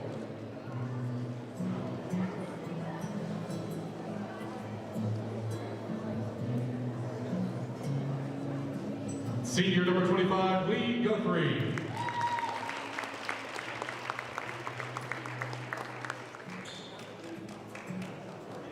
Please give another round of applause for your senior boys and girls basketball players.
Okay, Mike. I guess Mike's not going to hop on with us here to start the game. I guess I'm going to be talking by myself. I want to thank Mike for joining us at some point here. Thank you, Mike, for joining us. I've been here. The crowd was going nuts that you weren't on. I did have a talk with our young Bryce Campbell over there. He swears that he sent it. He says nobody else saw it, but he does have a screenshot. But I said, you got to be connected for it to go through. Or signed in, but here we go, time for the national anthem. But a nice little ceremony there. Coach Hatter, kudos to him. He got those little frames for the girls. Yeah, very nice touch. So you just got your final senior. Yeah, it's tough, man. I'm not gonna lie to you. I teared up a couple times today. Sit in my office and get some of this stuff ready. It's tough, man. Because the one thing I always kind of thought is when they all went through it is, well, I got one more. Yeah, right.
Looks like the Huskies have some good size.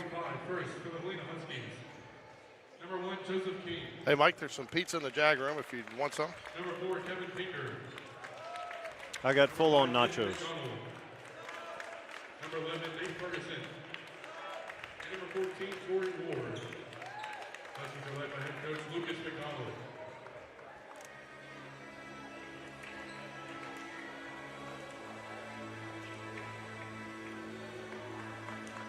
And now, Jag fans, on your feet and make some noise. It's time to meet the starting five for your main Park Jaguars.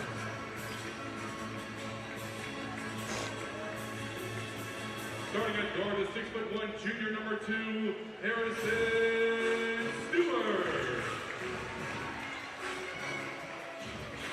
Starting at guard is 6'7" sophomore number 12, Tommy Morrison. Starting at guard is 6'3" senior number 30, Quinn Davis. Starting at guard is 6'5" senior number 11, Garrett Norman. And starting at guard is 6 foot senior number 0, Josh Bumba. Mayport Jaguars led by head coach DJ Black.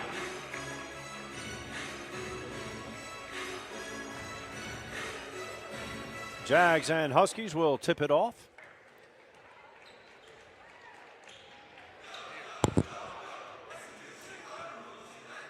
You know how this works.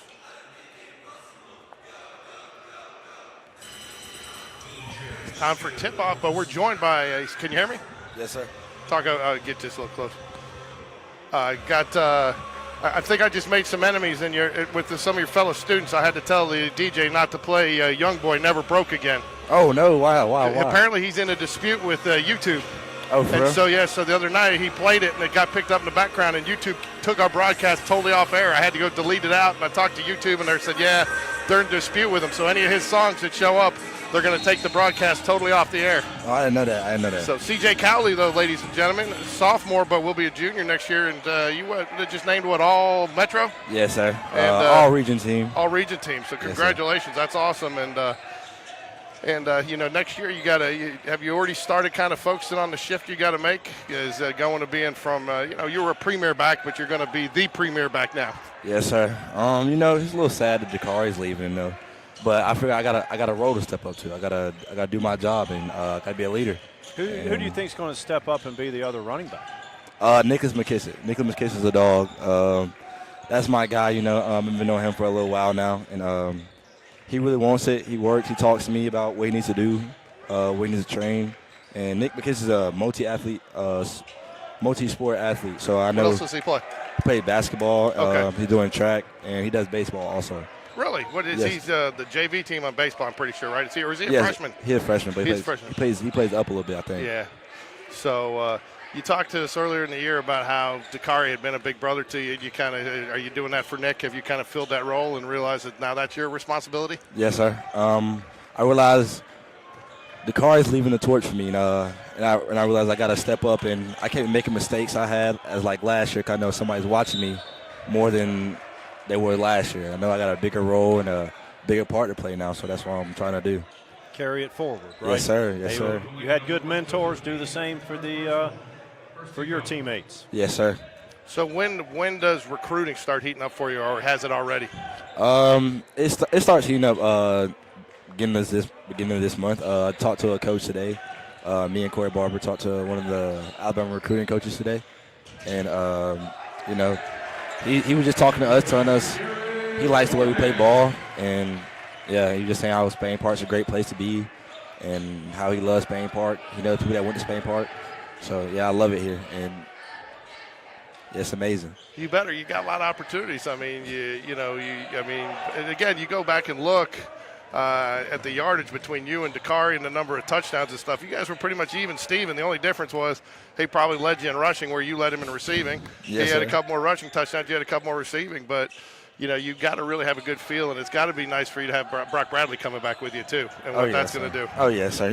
It's going to be the big three next year. Brock Bradley, Corey Barber, and myself. It's going to be a great, great time next year, and I'm honestly thinking we're going to get a blue map next year. Got a good offensive line too. Oh yes, sir. Oh, Hudson. we love those guys. Hudson Reed, big, huge guy.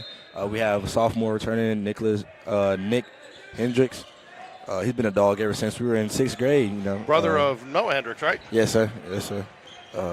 But you did lose an important coach on the offensive Coach side of the Bell. ball, right? Coach Bell, right? Coach Jackson Bell. Yeah. I got you with that one. You saw his wheels turn. What coach did we lose? You thinking Hudson can fill that role? Maybe not completely, but Hudson seems like cerebrally he can handle that role as a coach most on the definitely. offensive Most line. definitely. He definitely can. Is that the move? Are they going to move Hudson Reed to center?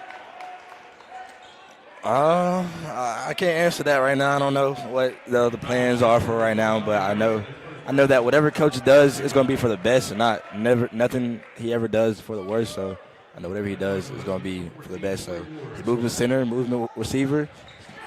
It's for the best. I know you're probably not going to answer this because I know you're a team guy first, but what are 3 things that you're looking individually to improve on here in the offseason heading into spring ball? Leadership, communication with my team. Well, that falls into leadership, but No, it doesn't. You can be a leader. You can be a good leader and not a good communicator. It doesn't happen often, but I understand. Lead by example. But yeah. yes, sir. Yeah. Probably just How's your blocking grade? I give it about a B minus. B minus. It could be better. Everything could be better. I do. Nothing I do is ever perfect, or nothing I ever do doesn't need to be worked on. So I say about a B minus. Okay. Other than, and I know this is a given, other than being on the Jag Connection, being interviewed on the Jag Connection, what was your most special moment during the season? When we played Helena, I scored a few touchdowns and I got on the news. I never saw myself on the news, so I saw myself on the news and I was like, "Oh wow, that's crazy." Yeah. I kind of set that up a little bit because one of my favorite moments of the season was watching you come at me down the sideline, running that kickoff back against Hoover. Oh yes. And gets called back, Yeah. and I never saw you show one negative ounce of body language, emotion, and I heard you on the sideline saying, "That's all right, we got this, let's go get it back," and we did. And I really felt like your team fed off you, and that's something that resonated with me all season because I thought it spoke to the kind of the body of what your team really was about. Yes, sir.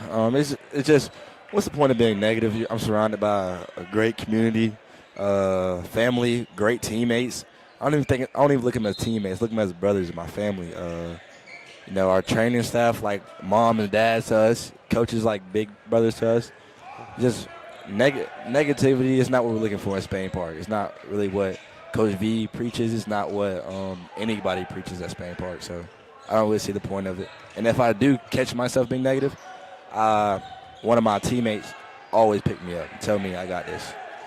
So 12-0, very special season. Doesn't happen often, even no matter how good you are, sometimes you need the ball to bounce your way. But not only did you have a target on your shoulder this year, big good coming 7A to 6A, but now that you've beaten all these teams, do you guys realize you got a little bigger target on your back and you're going to get everybody's best game week in, week out? Oh, yeah. We're going to get everybody's best, but, I just know that it's a scary Spain Park next year. It's a scary Spain Park. Now, I just know if you think last year was a lucky season, just wait till this year. It's going to be something dangerous. No, I didn't say it was lucky. Just sometimes you got to have a little bit of luck. Ball bounce your way, get a good call, something. So because it's tough to go. Even teams that are in best condition, best health, sometimes it's tough. But last one I'm going to ask you, and then I'll let you go. Mike might have one for you, but I'll ask you, and then I'll let you go kind of watch the game with your classmates. But have you been hit at full speed by E.J. Curley? And if so, how bad does it hurt? Yes, I actually got hit by E.J. Curley. Spring practice, going down the sideline, running up the sideline, and then I'm not looking. E.J. come full speed and hit me in my shoulder. I thought I was dead. I thought I didn't want to play football no more. I was like, what just happened? That was a like they say, welcome to the NFL moment. That was like a welcome to varsity moment. Right. And he hit me so hard, I thought my shoulder broke, but One thing that George and I have seen covering basketball is it seems like Spain Park played Pelham in the last game, and you could tell Pelham had a chip on their shoulder, because, hey, big bad Spain Park, 7A, coming back to our old area. Did you guys get that too? And it's not as easy to see in football. Did you get that sense too, like in your new region, that a lot of these your opponents were like, hey, okay, yeah, we'll show you? Yes, sir. When you go out and do something historical like beat Hoover or start a 5-0 season, do anything that nobody likes to see a team winning to do, you're going to have a huge target. You're going to have a huge, going to try to start something, try to come up with something or anything. But, of course. That's what makes it tough to maintain your position, right? Yes, sir. When you're at the top, it's hard to stay at top because you have so many people trying to knock you down. Yep. It's but I ain't gonna lie, it's not being at the top. It didn't just happen overnight. We train long summers, long spring. They don't see we wake up at 5 o'clock to get here at 6, be on the field at 6:30. They don't see the work Coach V puts into it. So being at the top isn't anything easy. It was never easy. It's never going to be easy. So that's how I Some look people at it. say it's hard to get to the top, but twice as hard to stay at the top. Exactly. That's exactly right. Right.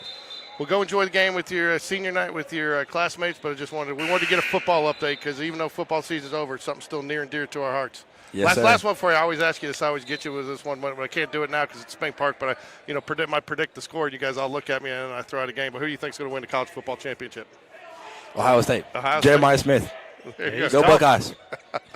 So, all right. Well, you have a good one, CJ Cowley. Thanks for joining us. Tell your mom it's about 2 hours into the broadcast because I know she likes to watch you. Yes, sir. I joke, I say, even when you're crying, you're always smiling because you always got a smile on your face. You're fun to talk to. So thanks for joining us tonight. Yes, sir. Take care, CJ. Yes, sir. You too. Thanks, bud. Jags up 5-4.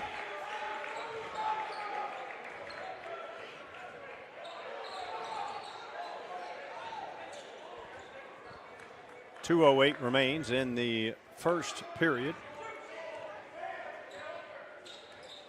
George, looks like we have another defensive struggle on our hands. Well, and I think the boys, it's usually been the other way around, but I think the boys have taken a little page out of the girls' playbook. I think the girls have really found the value of ball movement and working around for the good shot, not just the shot, in the last couple games. Would you agree? Absolutely. Nice tip in, Sam Fox.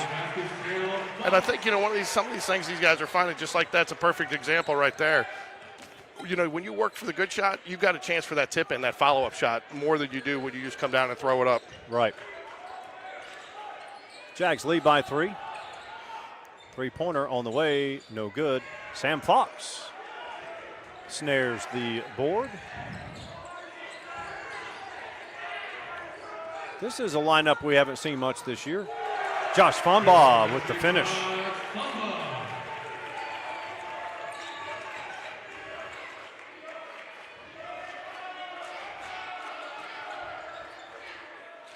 Inside a minute to play in the first quarter.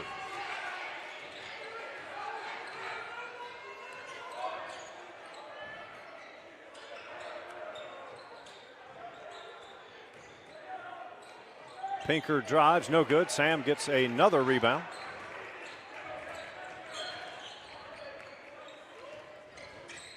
On the court right now for Spain Park.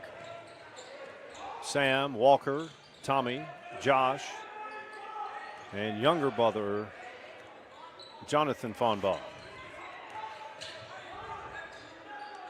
Motion offense out top. Tommy to Josh. He'll set a pick.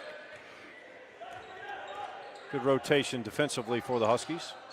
Taken away. Nope. The younger Fonbaugh has it. Back to his brother out top. Work it for one shot. Fonbaugh for three. Nope. That's the end of one. Spain Park 9 and Helena 4. Both Jags started off strong this game, so nice to see. I mean, competitive games tonight, Mike. Hey, look, it's good to know you have a chance. You want to start winning them. Girls lost by 1 2 games ago, lost by 2 tonight, but they were impressive in both wins. No moral victories, but there is some value when you show that you belong. You know, basketball is basketball. The rims are just, as Norman Dale said, 90 feet, 10 feet, 15 feet. If I'm the Jaguars, at least the Lady Jaguars, I feel confident about going in to Pelham, going into Helena. I think that if they don't walk away from these last 2 games realizing they deserve to be on that court and can be competitive in this area, then they're never going to get it this year. Yeah. Well, I believe they belong. And when you're right there at the end with a chance to win it, that has to give you confidence. And I thought Helena did a nice job. I agreed with you putting Tori and Jordan both on the opposite side, and it looked like Helena said they're neither one of those two were going to take that last shot. Right. And then you had to find somebody, got over to Nyla. That's the only thing I might have done different there. Had MC in to take the three. She's a little bit better three-point shooter, Maybe have her opposite court. Yeah. Someone had let her have passed it in and had it come back to her. Helena did a good job defensively. We just didn't get a great look. We had Ava had to take an NBA 3 just by we were forced into it.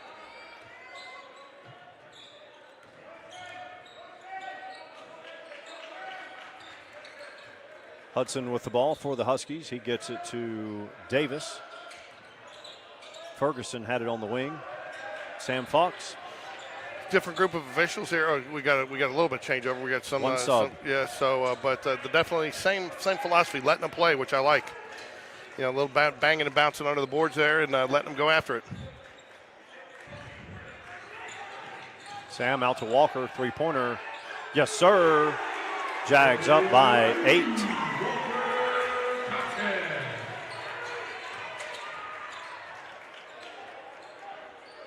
Three-pointer on the way. No good. Offensive putback is good. That's number 11, Nathan Ferguson. Sam Fox been an animal on the boards today. Had that one in his hands and tipped away, and unfortunate, but good position and good opportunity at the rebound there.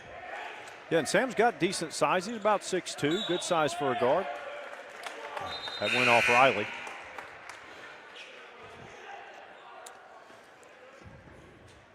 Walker Cox had seen a few more minutes than he did Friday night. I think that definitely has got to be the tail of the tape, that it was more about matchup on Friday night than it was about anything else. Yeah. We know he can shoot it.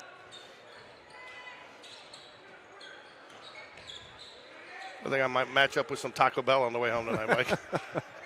I was just told there'd be no dinner at home because they're all in the seniors in the Jag room eating pizza, and I think it's going to be gone by the time I get there.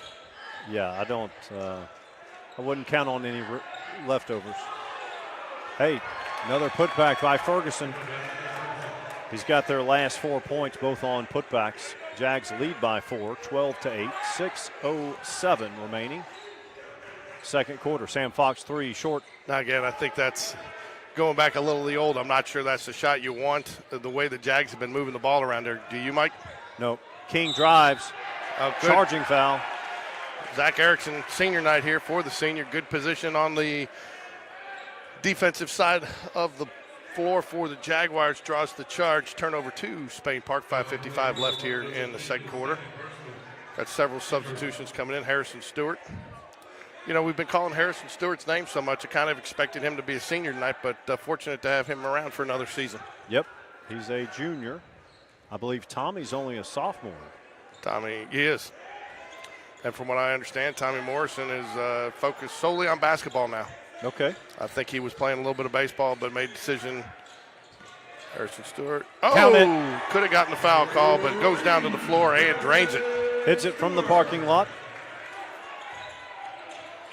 Zach Erickson gets the turnover, up ahead to Harrison. Harrison, nice pass. Josh Funbaugh with the 2-point bucket. Man, he threaded the needle with that bounce pass. He did, too. One-handed on the run, too. That's tough to make at any level, much less high school. Well done. 17-8, 5:26 remaining, second quarter. Quentin Davis set to check in. Quinn Davis, only a junior. He's back.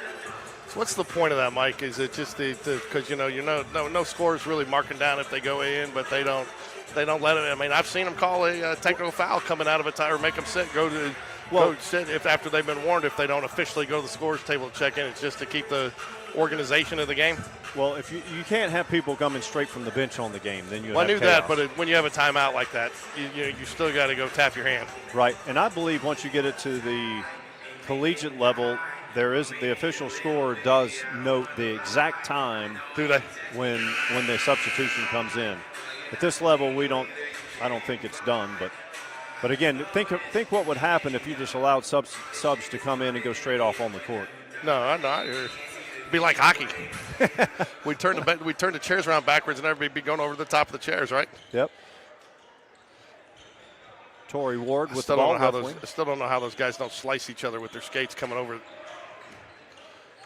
Good Turnover. defense and good call by the official there. Thought with the official in that position, he might have thought that went off Tommy Morrison's hands, but we had the perfect angle on it here, Mike, and it didn't. It was close, but it didn't touch him. Are you still scheduled to do the hockey game in Chicago? I am. In fact, next week when I'm up there, I will get dates. Why, you thinking about flying up and doing it with me? Look, you want to talk about Sergeant Schultz? I would definitely be Sergeant Schultz on hockey. Oh, Josh Funbaugh. Spins it.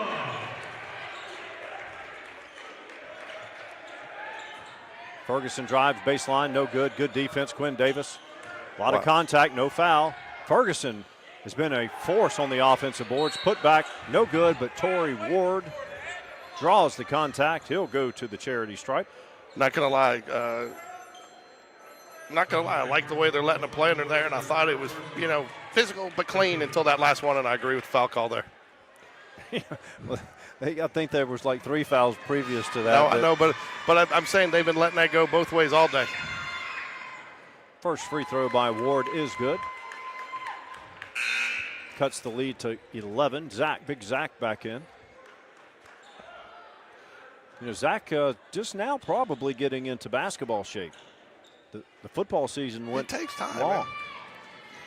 4:43 left. Jags up by 11. Ward misses the second. Zach Erickson been a big force underneath the boards for the Jaguars tonight, too. Drew the charge, got a couple of rebounds. Tried to go. Oh, and he was on the line. Good call by the official there. So probably a little bit.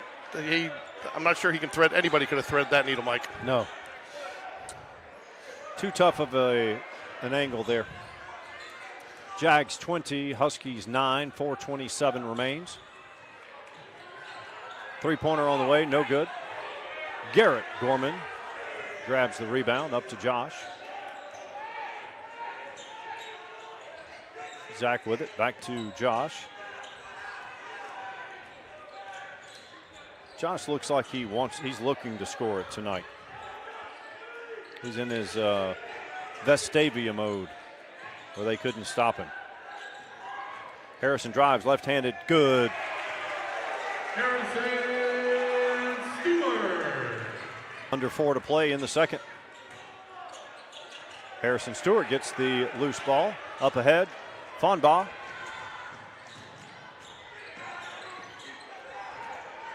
Helter-skelter chaos right now.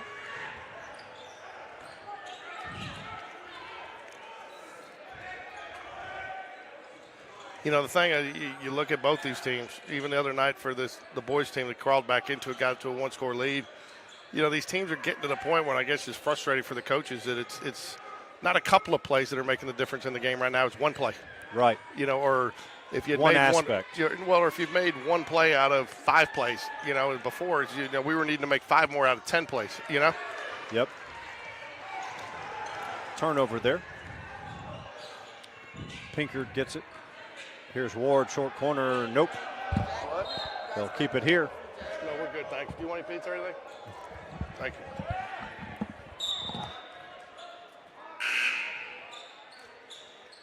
you. .256 remains. Jags lead by 13, 22-9.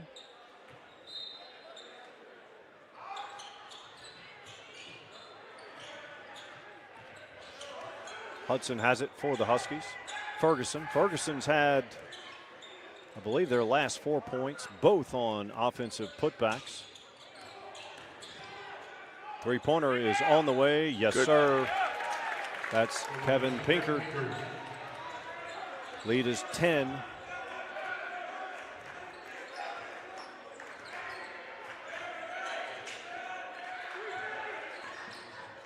Good look, just didn't have the angle. Deflected away by number 35, Drew Davis.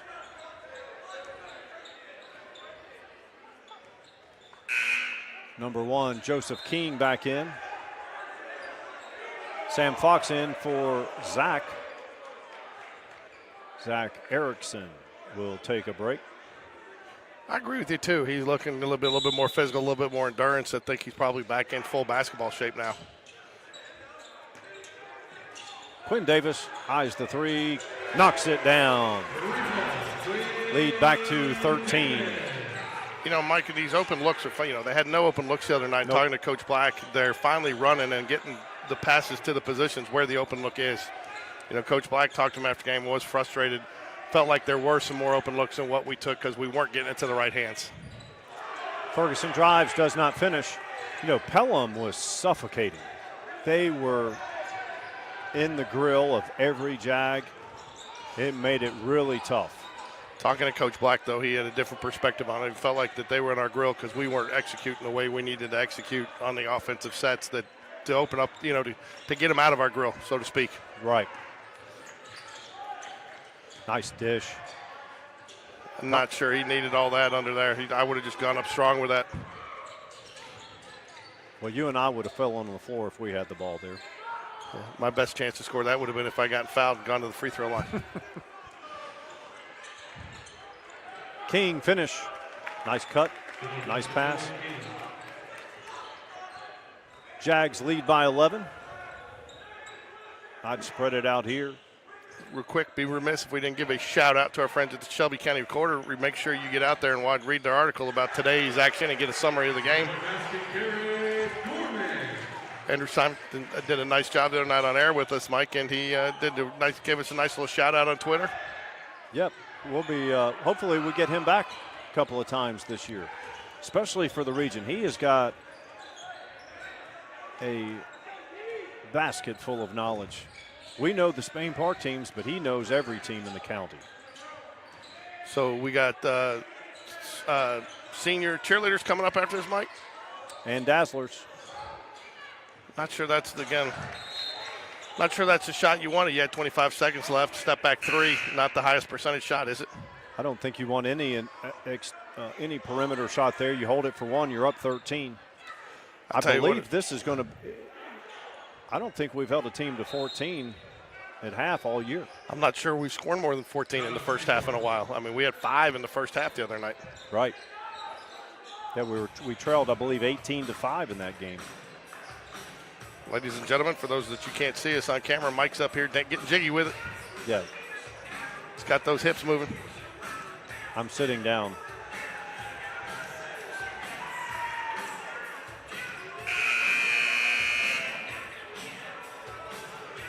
Hopefully we'll be back here Thursday night. Still question mark. Game times have been moved up at this point, 4 and 5:30. No JV or freshman on the schedule, and there's a possibility of a full cancellation, right, Mike?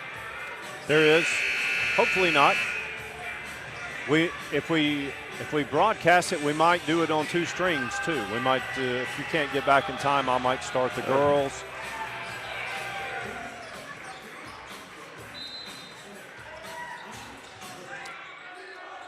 Jags up 27-14. 20 seconds remain in the second quarter. King has it out top, guarded by Walker. 10 seconds left. I think we might get a guest appearance from Spain Park alum Cameron Corga. She's out. No, she's sitting there smiling. How much nursing school do you have left? One semester. All right. Seconds. Just wait 8 seconds. Right. So, and on top of that, she found out her sister is following in her footsteps tonight by going to Alabama. That was outstanding news. Oh, you can't see it right now. Contact. Majoring in chemistry. I was surprised to hear that. Biochemistry. So. Can you spell that? BC. That's right. BC era. BC, I think that's the proper abbreviation for that major. Cameron started looking at her potential nursing job destinations. Went to South Carolina this weekend, too. Yeah. Yes, we're on the air right now. People you love want to talk hearing about your boyfriend, too? You know, one of our highest rated shows was John Pizzatola. People love to hear where you guys end up after, especially teachers and parents. And, you know, fortunately, we haven't interviewed anybody that's, you know, everybody that we've interviewed have been successful like you're going to be. Yeah, we don't go interview the homeless. Ward eyes the free throw and knocks it down. Again, to your point, Mike, those are points that should be off the board, and Spain Park potentially wide in the gap, playing for the last shot and a good clean look there. Again, I think that's where Josh Fonbaugh has it. Gets it out. Harrison Stewart, nice pass. Quinn Davis on the way. Nope. At the end of the first half, Spain Park 27 and Helena 16. And we'll leave it on here. We'll leave the sound on for the halftime presentation are the seniors doing it or not, Mike? Yes, they're going to recognize the senior cheerleaders and the senior dazzler. All right.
Fans, at this time, we'd like to continue our senior night festivities and recognize our senior dazzlers. A.W. Ryan, Kieran Rose, Caroline Krasinski, Marley Rose McLaughlin, Molly Kent Myers. Fans, give up one more time for your senior dazzlers. But, you know.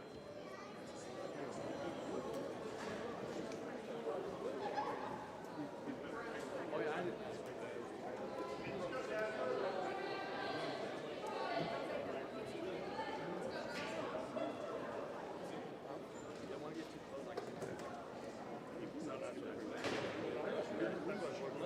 the same thing. I'm better farther away. I don't feel great than I am being up close.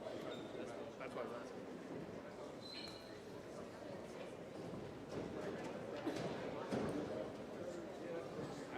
Oh, no.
Fans, give up one more time for your Spain Park Dazzlers.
And now at this time, we'd like to recognize our senior cheerleaders.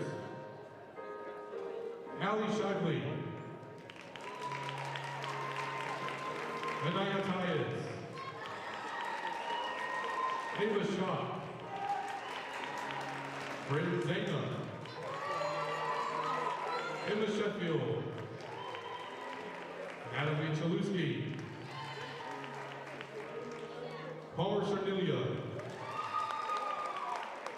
and Sophie Bertella. And give them for your senior cheerleaders.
Mike just got a scheduling update for Thursday.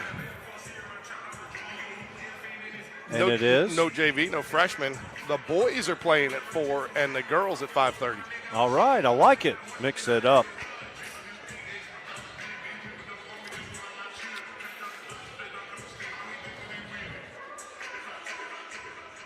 Want to give a special shout out and thank you to our sponsor, Orange Theory Fitness, Inverness, 210 Inverness Corners right over there by Jim and Nick's Barbecue, or not Jim and Nick's, what's the Dreamland Barbecue over there in the corner, and over there by Winn-Dixie. Call today to get your first appointment set up, 205-991-9700, 205-991-9700. Want to thank Orange Theory for sponsoring Jaguar basketball.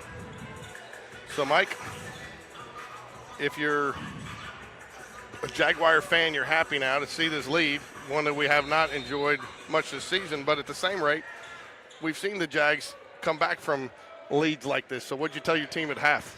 Well, I don't know what Coach Black told the team, but what I'm looking to see is can the Jags maintain this lead, because like you said, this is uncharted territory for the most part. We don't have many double-digit leads. You know Helena's going to make adjustments. The only double digits you see is when I go to the buffet. Come on, you got to admit that one was funny. I did admit. Did you hit the buffet in Atlantic City? No, Atlantic City was a disaster because of the snowstorm. My big meeting got canceled. The I one spent with 16 hours. The one with DraftKings? No. So we can't announce our partnership with DraftKings yet? No, not yet. All right, I'll hold that off. Defensive. Oh, wow. I thought, man, he hit him in the head there. Usually you see that as a call. Looked like a face mask. Yeah, good. I was wondering Garrett how long. Gorman, Yep. count it. I was wondering how long he was going to be content being open like that and not taking that shot. We'll see if they do it again. Biggest lead of the game, 14. Jags lead 30-16.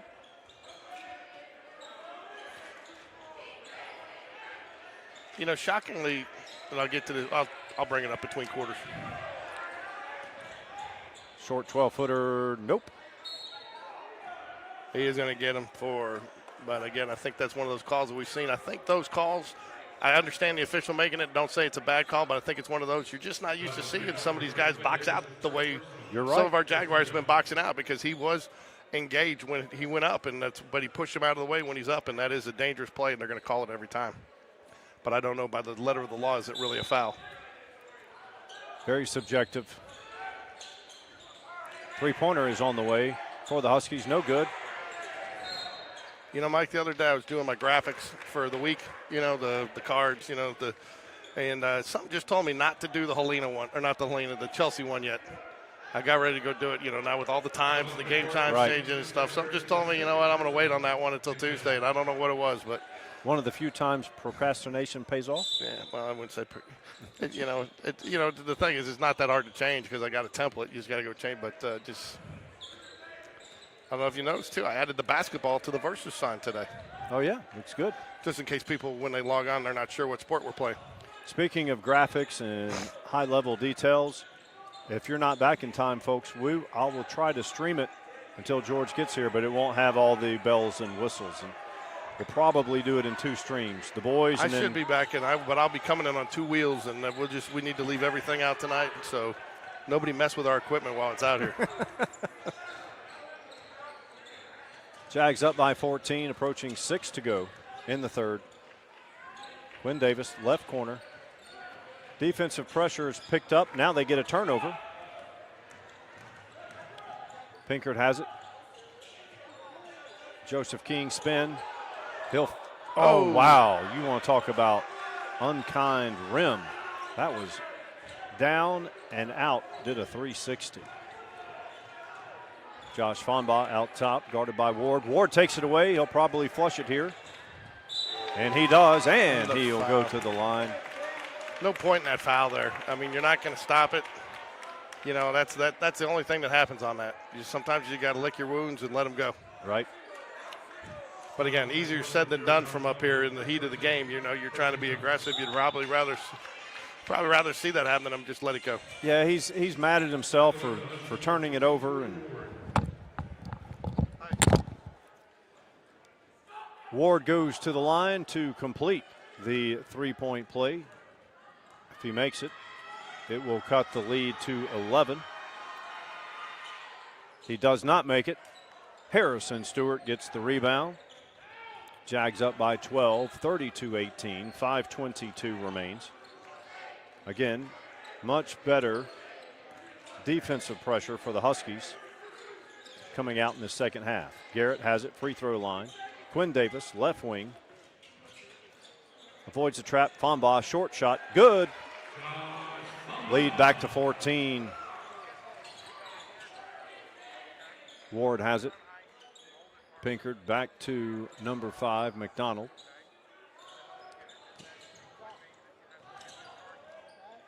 Smith. Joseph King gets the 2-point bucket. Jags lead by 12, 4:39 remains in the third. Jags led by 11 at the half, 27-16. Tommy spin, shot goes up, no good. Josh Fonbaugh, rebound, put back, good. 34-20, Jags lead. They're going to get Pinkard for a travel. Tough call there. The ball was knocked away. Can't travel if you do not have possession of the ball, but the referee was shielded from that play. On the court, Fonbaugh, Harrison Stewart, Tommy Morrison, Garrett Gorman, Quinn Davis.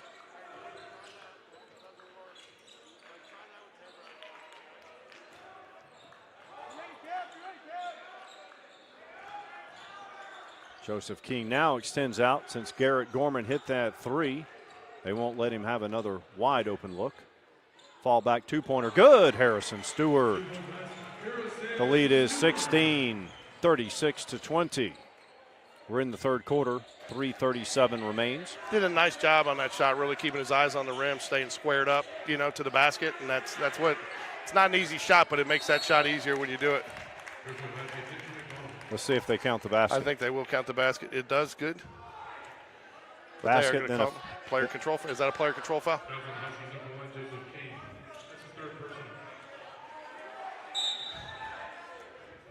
Tell you what, Mike, I am a little disappointed. Would like to see a few more students here. Yeah. In my opinion, too, and it's something we tried to do in years past, and we had a little traction when JT was here. If you play a sport, you should be here for senior, especially if you're a senior, because you want other seniors to come out and support you. It should be pretty simple to come out and support others. Agreed. Harrison showing the handles, gets it to School Walker. has started back today, so it's, nobody should be traveling. Maybe they'll get back into the groove here soon. The younger Fonbaugh.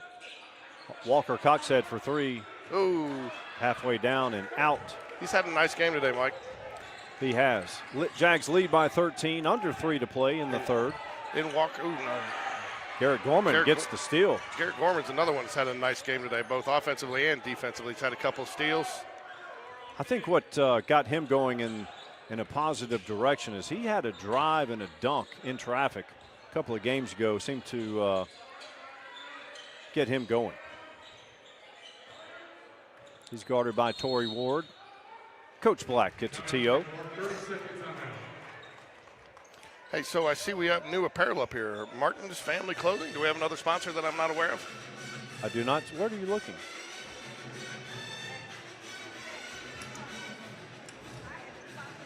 Oh, it's the back of a Jacksonville State shirt.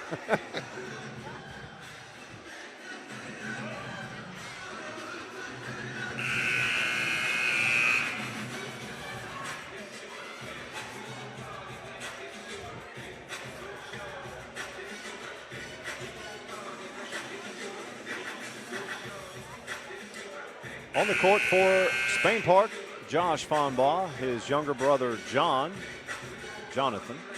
Tommy Walker, and Garrett Gorman. For the Huskies, they have Torrey Ward, number 35, Drew Davis, number 4, Pinkard, I just sent Bryce Campbell a test to make sure that he's ready for trivia on Thursday night. He still swears that he texted us that in. Well, he says none of his other friends. Good. There we go. Walker Coxhead leads back to 16. You know he can shoot it. He made it to the finals in that three-point contest, he and Jordan. He can drain them from deep. Long three for the Huskies, no answer. Off the back of the rim, long rebound. Nice job by Joshua Famba. A lot of times you see that one go back over to the offense. Ooh. Tommy recovers, finishes. Biggest lead of the game. Jags up 18. And Helena will need a timeout. Take a timeout here. We've got a disgruntled fan up here next to us, Mike. Should we get him a headset? Coach V would not be happy with the motion. No palms up. No palms up. No palms up. I did not get to see it, Mike. I was off in the festivities for the girls. How was the cheerleader ceremony? It was good. And the Dazzler recognized the seniors for Dazzlers, cheerleaders, Lady Jags, and the Boys Jags tonight. I had a brief talk with Coach V before the game started. We talked about a few things. One of the things we discussed was Hagan Holly being accepted to the Naval Academy. Don't know if he's going to go that route, but being accepted is a very good accomplishment, to say the least. And you can tell Coach V takes so much pride in developing the young men, not just on the football field. Yeah, you're right. All right, for the Huskies, you've got McDonald, Pinkard, Davis, Torrey Ward, and number 15, Trent Moore in the game for the Huskies. Jags have Walker, Josh, Jonathan. Hey, we got QB2, Nash Davis in. Really?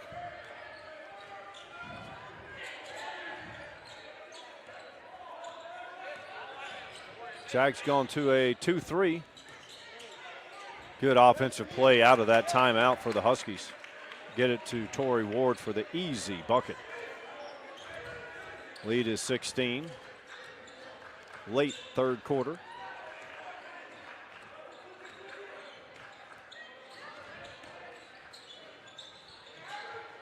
No good. Nash Davis gets the rebound. Coxhead, no good.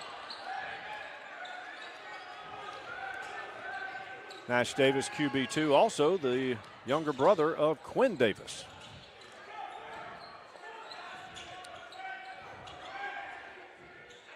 Be interesting to see at some point this season if we see all four brothers on the court at the same time. Nice drive, McDonald with 2. Who are those? Quinn Davis, Nash Davis, and the Fonbaugh. Oh, yeah. You could have 4 brothers on the court at one time.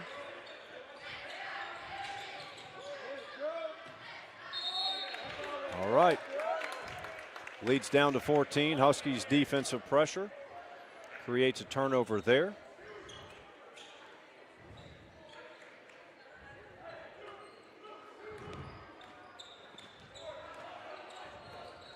McDonald with it up top. He's at the right wing. He gets it to Ward. Back to McDonald. Cross-court pass. McDonald. Rainbow 3. Yes, sir. We're back where we started at the half. Jags led by 11. They now lead by 11. They were up by as much as 18.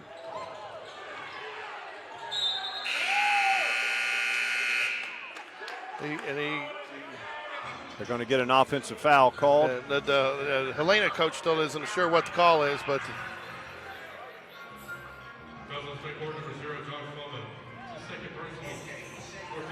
I think that was the right call there, Mike.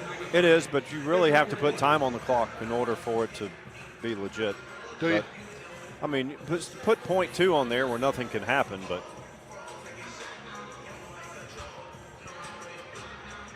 correct call. Jags led 27-16 at the half. Now they still lead by 11.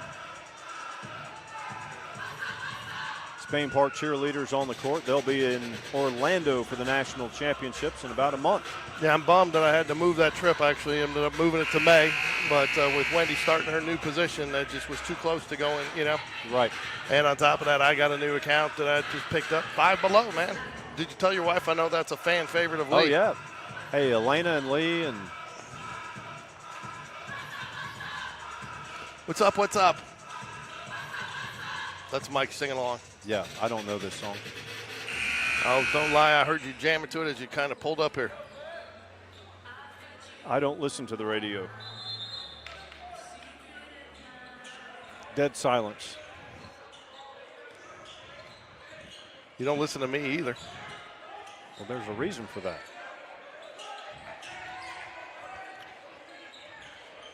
Jags playing man-to-man.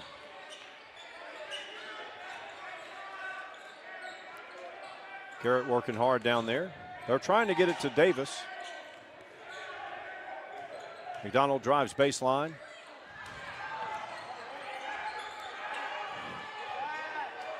They were bound and determined to get it in the post, and they did. Jags lead by only 9. They were just up 18 only a couple of minutes ago. Harrison Stewart. I think he's changed fuse every quarter.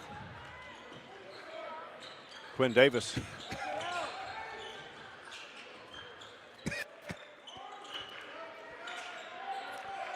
Fine with the Jags using a little bit of clock here, Mike. Yep. Create space and attack. Just like that. Left-handed two-point bucket by Harrison Stewart. 11-point game. Far from decided. Jags just got to be smart, even if they don't get the basket on the offensive end, Mike. They just got to take something, work a little clock, get a good shot,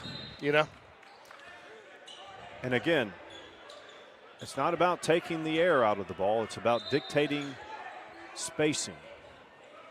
Yeah, 'cause I'm going to tell you, that girls' game was one of the better games that I've seen in this gym from the girls in the last couple of years. And even though it was low scoring, they both were very deliberate in what they decided to do offensively and defensively. And I thought both teams were smart and trying to work with what the other defense was giving them, and in a lot of cases that was ball movement. Didn't it seem like it was a drastic difference? Fonbaugh takeaway. He'll put it in. Lead back to 13. But just the focus, deliberate play was a big contrast from what I call the preseason and area play. I agree. Yep. You could tell this was an area game. Same with the Pelham game, but tonight, both offenses, Helena and Lady Jags, tried to break down the defense. Ooh, that was a good-looking shot coming from her. Tommy Morrison tries to wrestle away. Will stay with Helena, but again, good. Tommy Morrison really had to fight for that one, even just to get away from him for the easy putback. Good hustle play there by Tommy Morrison. Mike shaking his head in agreement. Yeah, you can always hear the head shake on the radio, right? Yes, sir. Nathan Ferguson back in for the Huskies. He had a good first half. Very active, had a couple of putback twos. Pinkard out top. He'll reset the half-court offense. They get it to the free throw line now. McDonald drives, goes up strong, cannot finish. Garrett Gorman gets his hand on it. I think Tommy got a hand on that, deflected it just a little bit. Three-pointer on the way. Nope. Quinn Davis, defensive board. Garrett Gorman. Harrison Stewart, step back three. Down and out. Jags lead by 13, under 5 to play. Nice drive, doesn't fall. Off his knee. Good call there by the official, right on top of it. Head down, but went off the Helena player's knee, I thought. Do you think we're going to see Helena step up their full court pressure? 13-point lead, under 5 to play.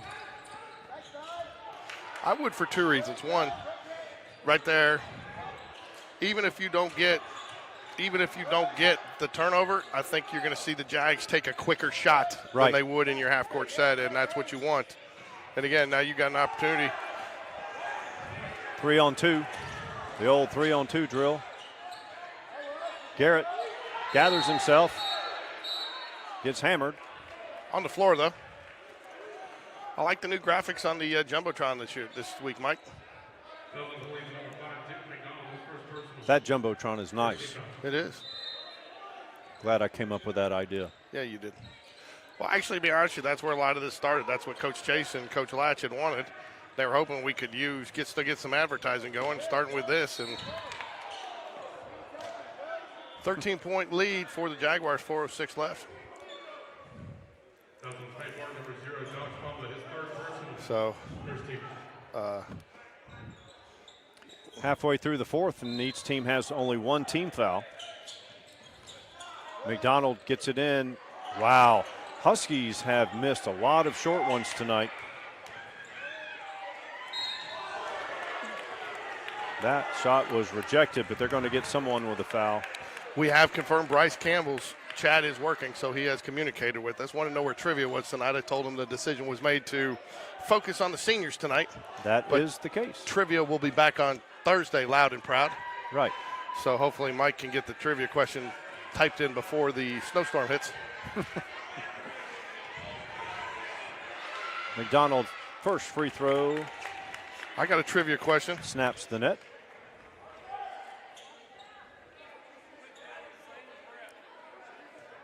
Guess what number I'm thinking?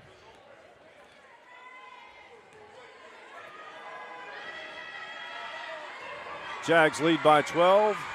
Make it 11. I just asked Bryce, I have a trivia question for Bryce. Where are all the students? Student section looks a little empty tonight. Well, and a lot of that student section is the Lady Jags, I know. showing support for the boys. That's all the boys want around here. Inside of 4 to play. Jags lead by 11. They're spreading it out. Not taking the air out. They're just. Quinn Davis drives. Left-handed shot. No good, but he will go to the charity stripe. So again, reminder, I want to thank Orange Theory Fitness, our fourth quarter sponsor today. Also our sponsor, the Kraft Burger, 2 locations.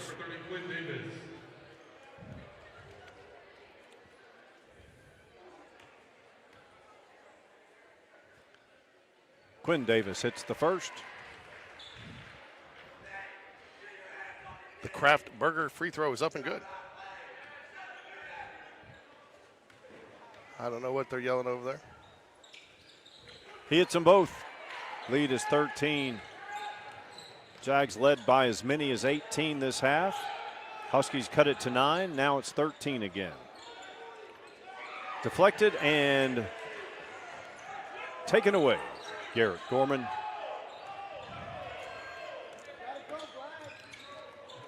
Quinn Davis showing off his ball handling skills tonight. Taken away. Held that ball too long in that post. You can't hold it. Good. Look, we've been around this. 11 is the key number, right? 11 points, 11 points. It seems to be, that seems to be the number that Huskies got under it to 9 once. Yep. I think Coach Black wanted a charge there, but I thought he did a nice job jumping up the body, not into the body there. Yeah, it was, he was set, but there was not much contact. Yeah. Been nice having the Dazzlers here tonight. They've done a good job. They always do. I wonder when, I believe their national championship is in April, right? You know one of the things I like about the Dazzlers? They actually turn around and face us for part of their routine. And then they turn back around once they see us. Yeah. But you can see them. You can at least get their face on the camera, you know, for these parents. Yep.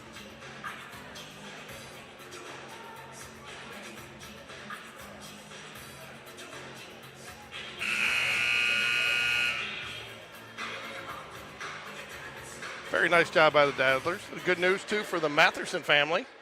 Brayton Matherson's gotten a couple offers.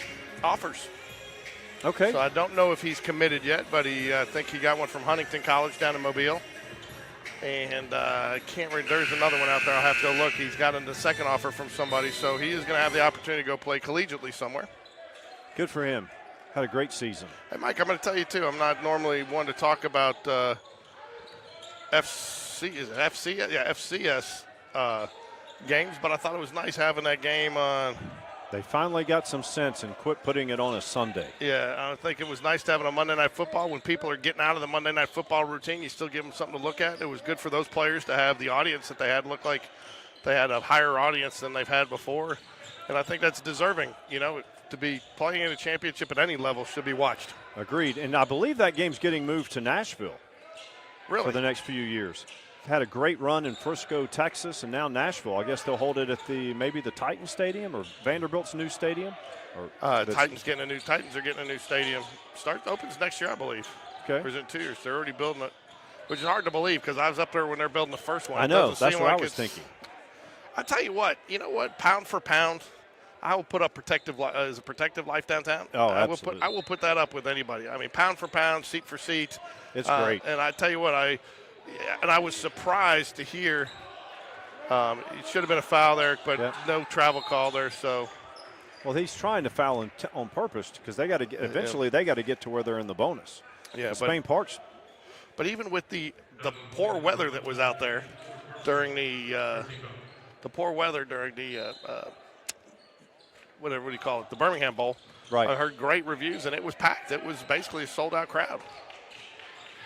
Yeah, it's a very good venue. Of course, our Lady Jag, well, they're not Lady Jags, but our Spain Park flag football team played in the state championship that kills game me. there. If you're a lady, you're a Jag. Lady Jag. There's nothing wrong with that term. They're but just apparently Jags. Softball. It's really softball that puts up the biggest stink about that one. Oh, really? Yeah.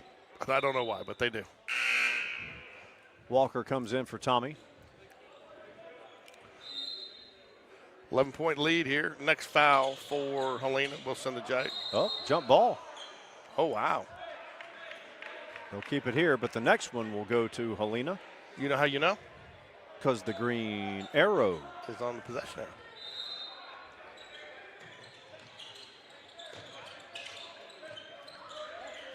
arrow. These guys are killing me, Mike, because I usually learn the players by their shoes. Yeah. And, now these guys are changing shoes. Some of them are changing them in game. Really? Yeah, I think Harrison Stewart changed his shoes from the first. I could be wrong, but I don't think he was in the Columbia blue shoes in the first half. Garrett Gorman over there has had the purple Scooby-Doos going. Josh Fonbaugh, the Michael Johnson gold Nikes. Those are some good shoes. When you want to talk about shoes in sports, I mean, you talk Antoine Petway at Alabama with the red shoes. Yeah. Was one of the first. And then remember Michael Johnson with his gold cleats for the gold medal? I do. Quinn Davis hits 1 of 2. Lead is 12. Harrison comes out. Do you remember back in the day where all those players were getting fined because you could only wear certain headbands and certain shoes, and they started taping it up and then putting little slogans on there? I do. Well, way back, Jim McMahon. Oh, I remember. Ward drives, dishes out, three-pointer on the way. Pinker down and out. They've just had some terrible luck with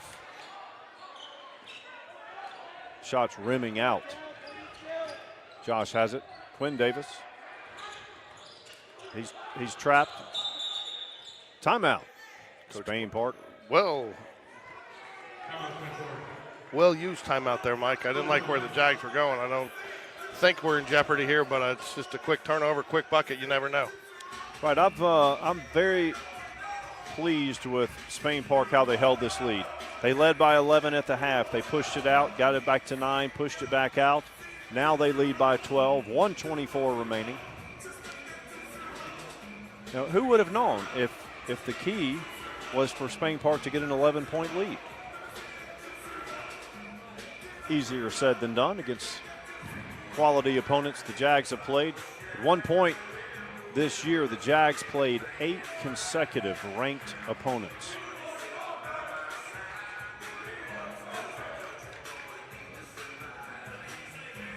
I think that stretch against those 8 straight ranked teams helped harden this team too and shape them into what we're seeing tonight. So it looks like we're going to have Josh, Harrison, Walker, Quinn Davis and Jonathan Fambaugh, both brothers, will be out. I'm thinking these are probably your 5 best free throw shooters for the Jags. Protect the ball, knock down your freebies, and get out of here with an area win.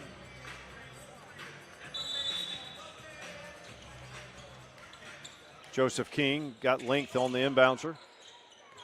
Josh breaks the double team. Harrison pulls it back out. Taken away. Pinker drives. Coxhead rejects it. But they get him with a foul.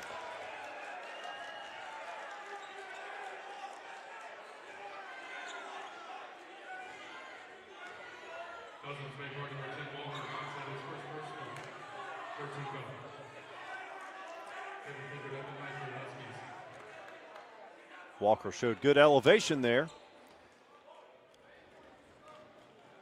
Blocks the shot, but gets him with the body.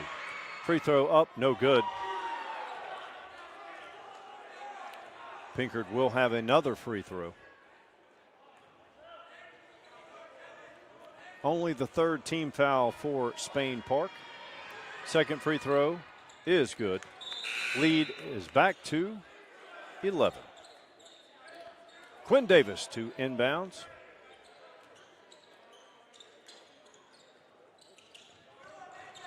Jonathan Fambaugh to his brother Josh Fambaugh. Walker has it. Walker Coxhead will go to the line.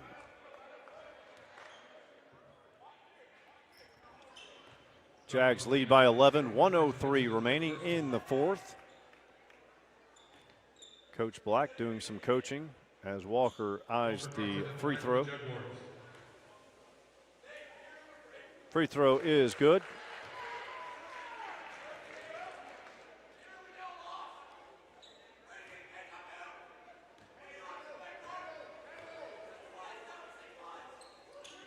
Walker hits both. Jags lead 50-37. Jonathan Fambaugh, good defense. Pinker drives, good move. Shot does not go. Gets his own shot, rebound and puts it in.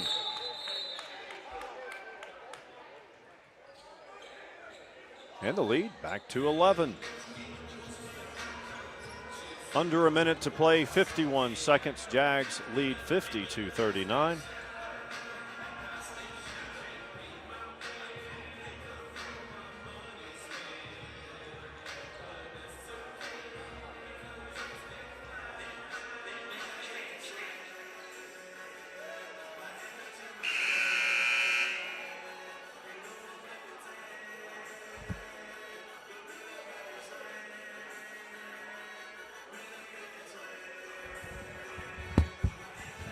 Sorry about that. I was talking to Coach Hatter for a second. He said we lost. You know what? He blamed it on you. He went back and already listened, and he heard my prediction if that free throw went in, and because you didn't support it, he felt like that would brought negative karma on the basketball gods.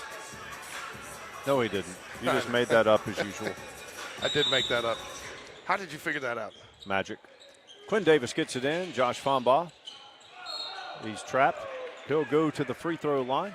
Hey, look at the lead, 11. It's been 11. 13, 11, 13. Fouls on Helena, number 1, Joseph King. That's his 5th personal.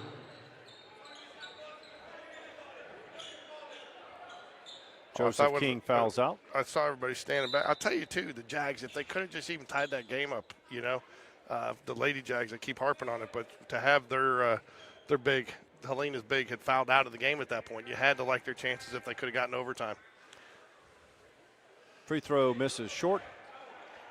Yeah, I tell you, Jordan came up and talked to us a little bit and how that play was designed, and I think it was, and I just think they couldn't get a couple of those passes as crisp or as clean as they'd like because Helena was defending them so well that they didn't get the open look that they wanted.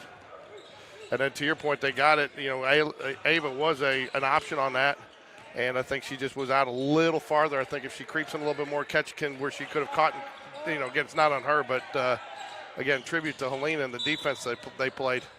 Right, yeah, and I felt like they had a really good game plan there for that last possession, because they were willing to allow a mid-range shot for a 2. Yeah.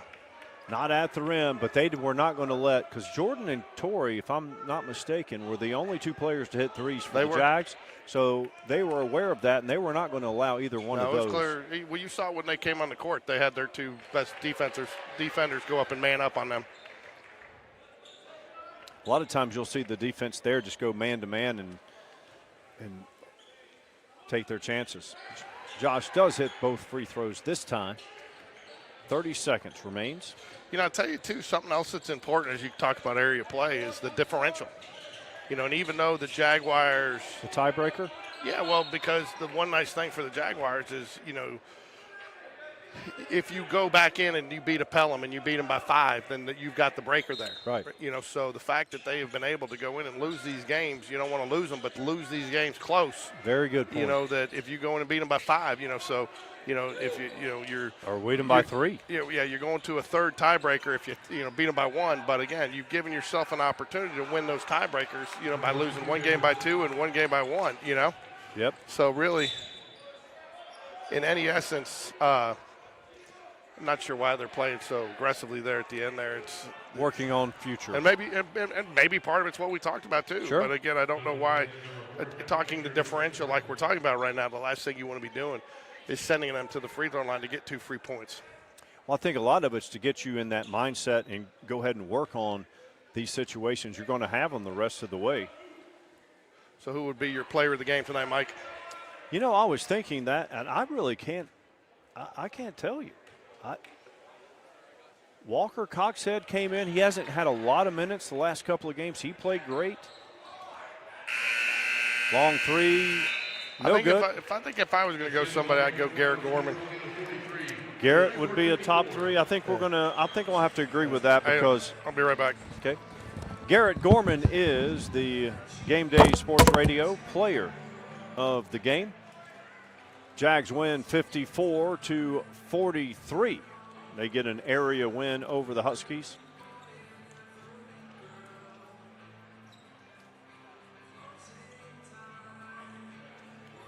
Our coverage on Thursday, again, they're going to have the boys play at 4 due to potential weather issues, and then the girls will play at 5:30. Chelsea comes to town. Chelsea girls are the favorite to win the area.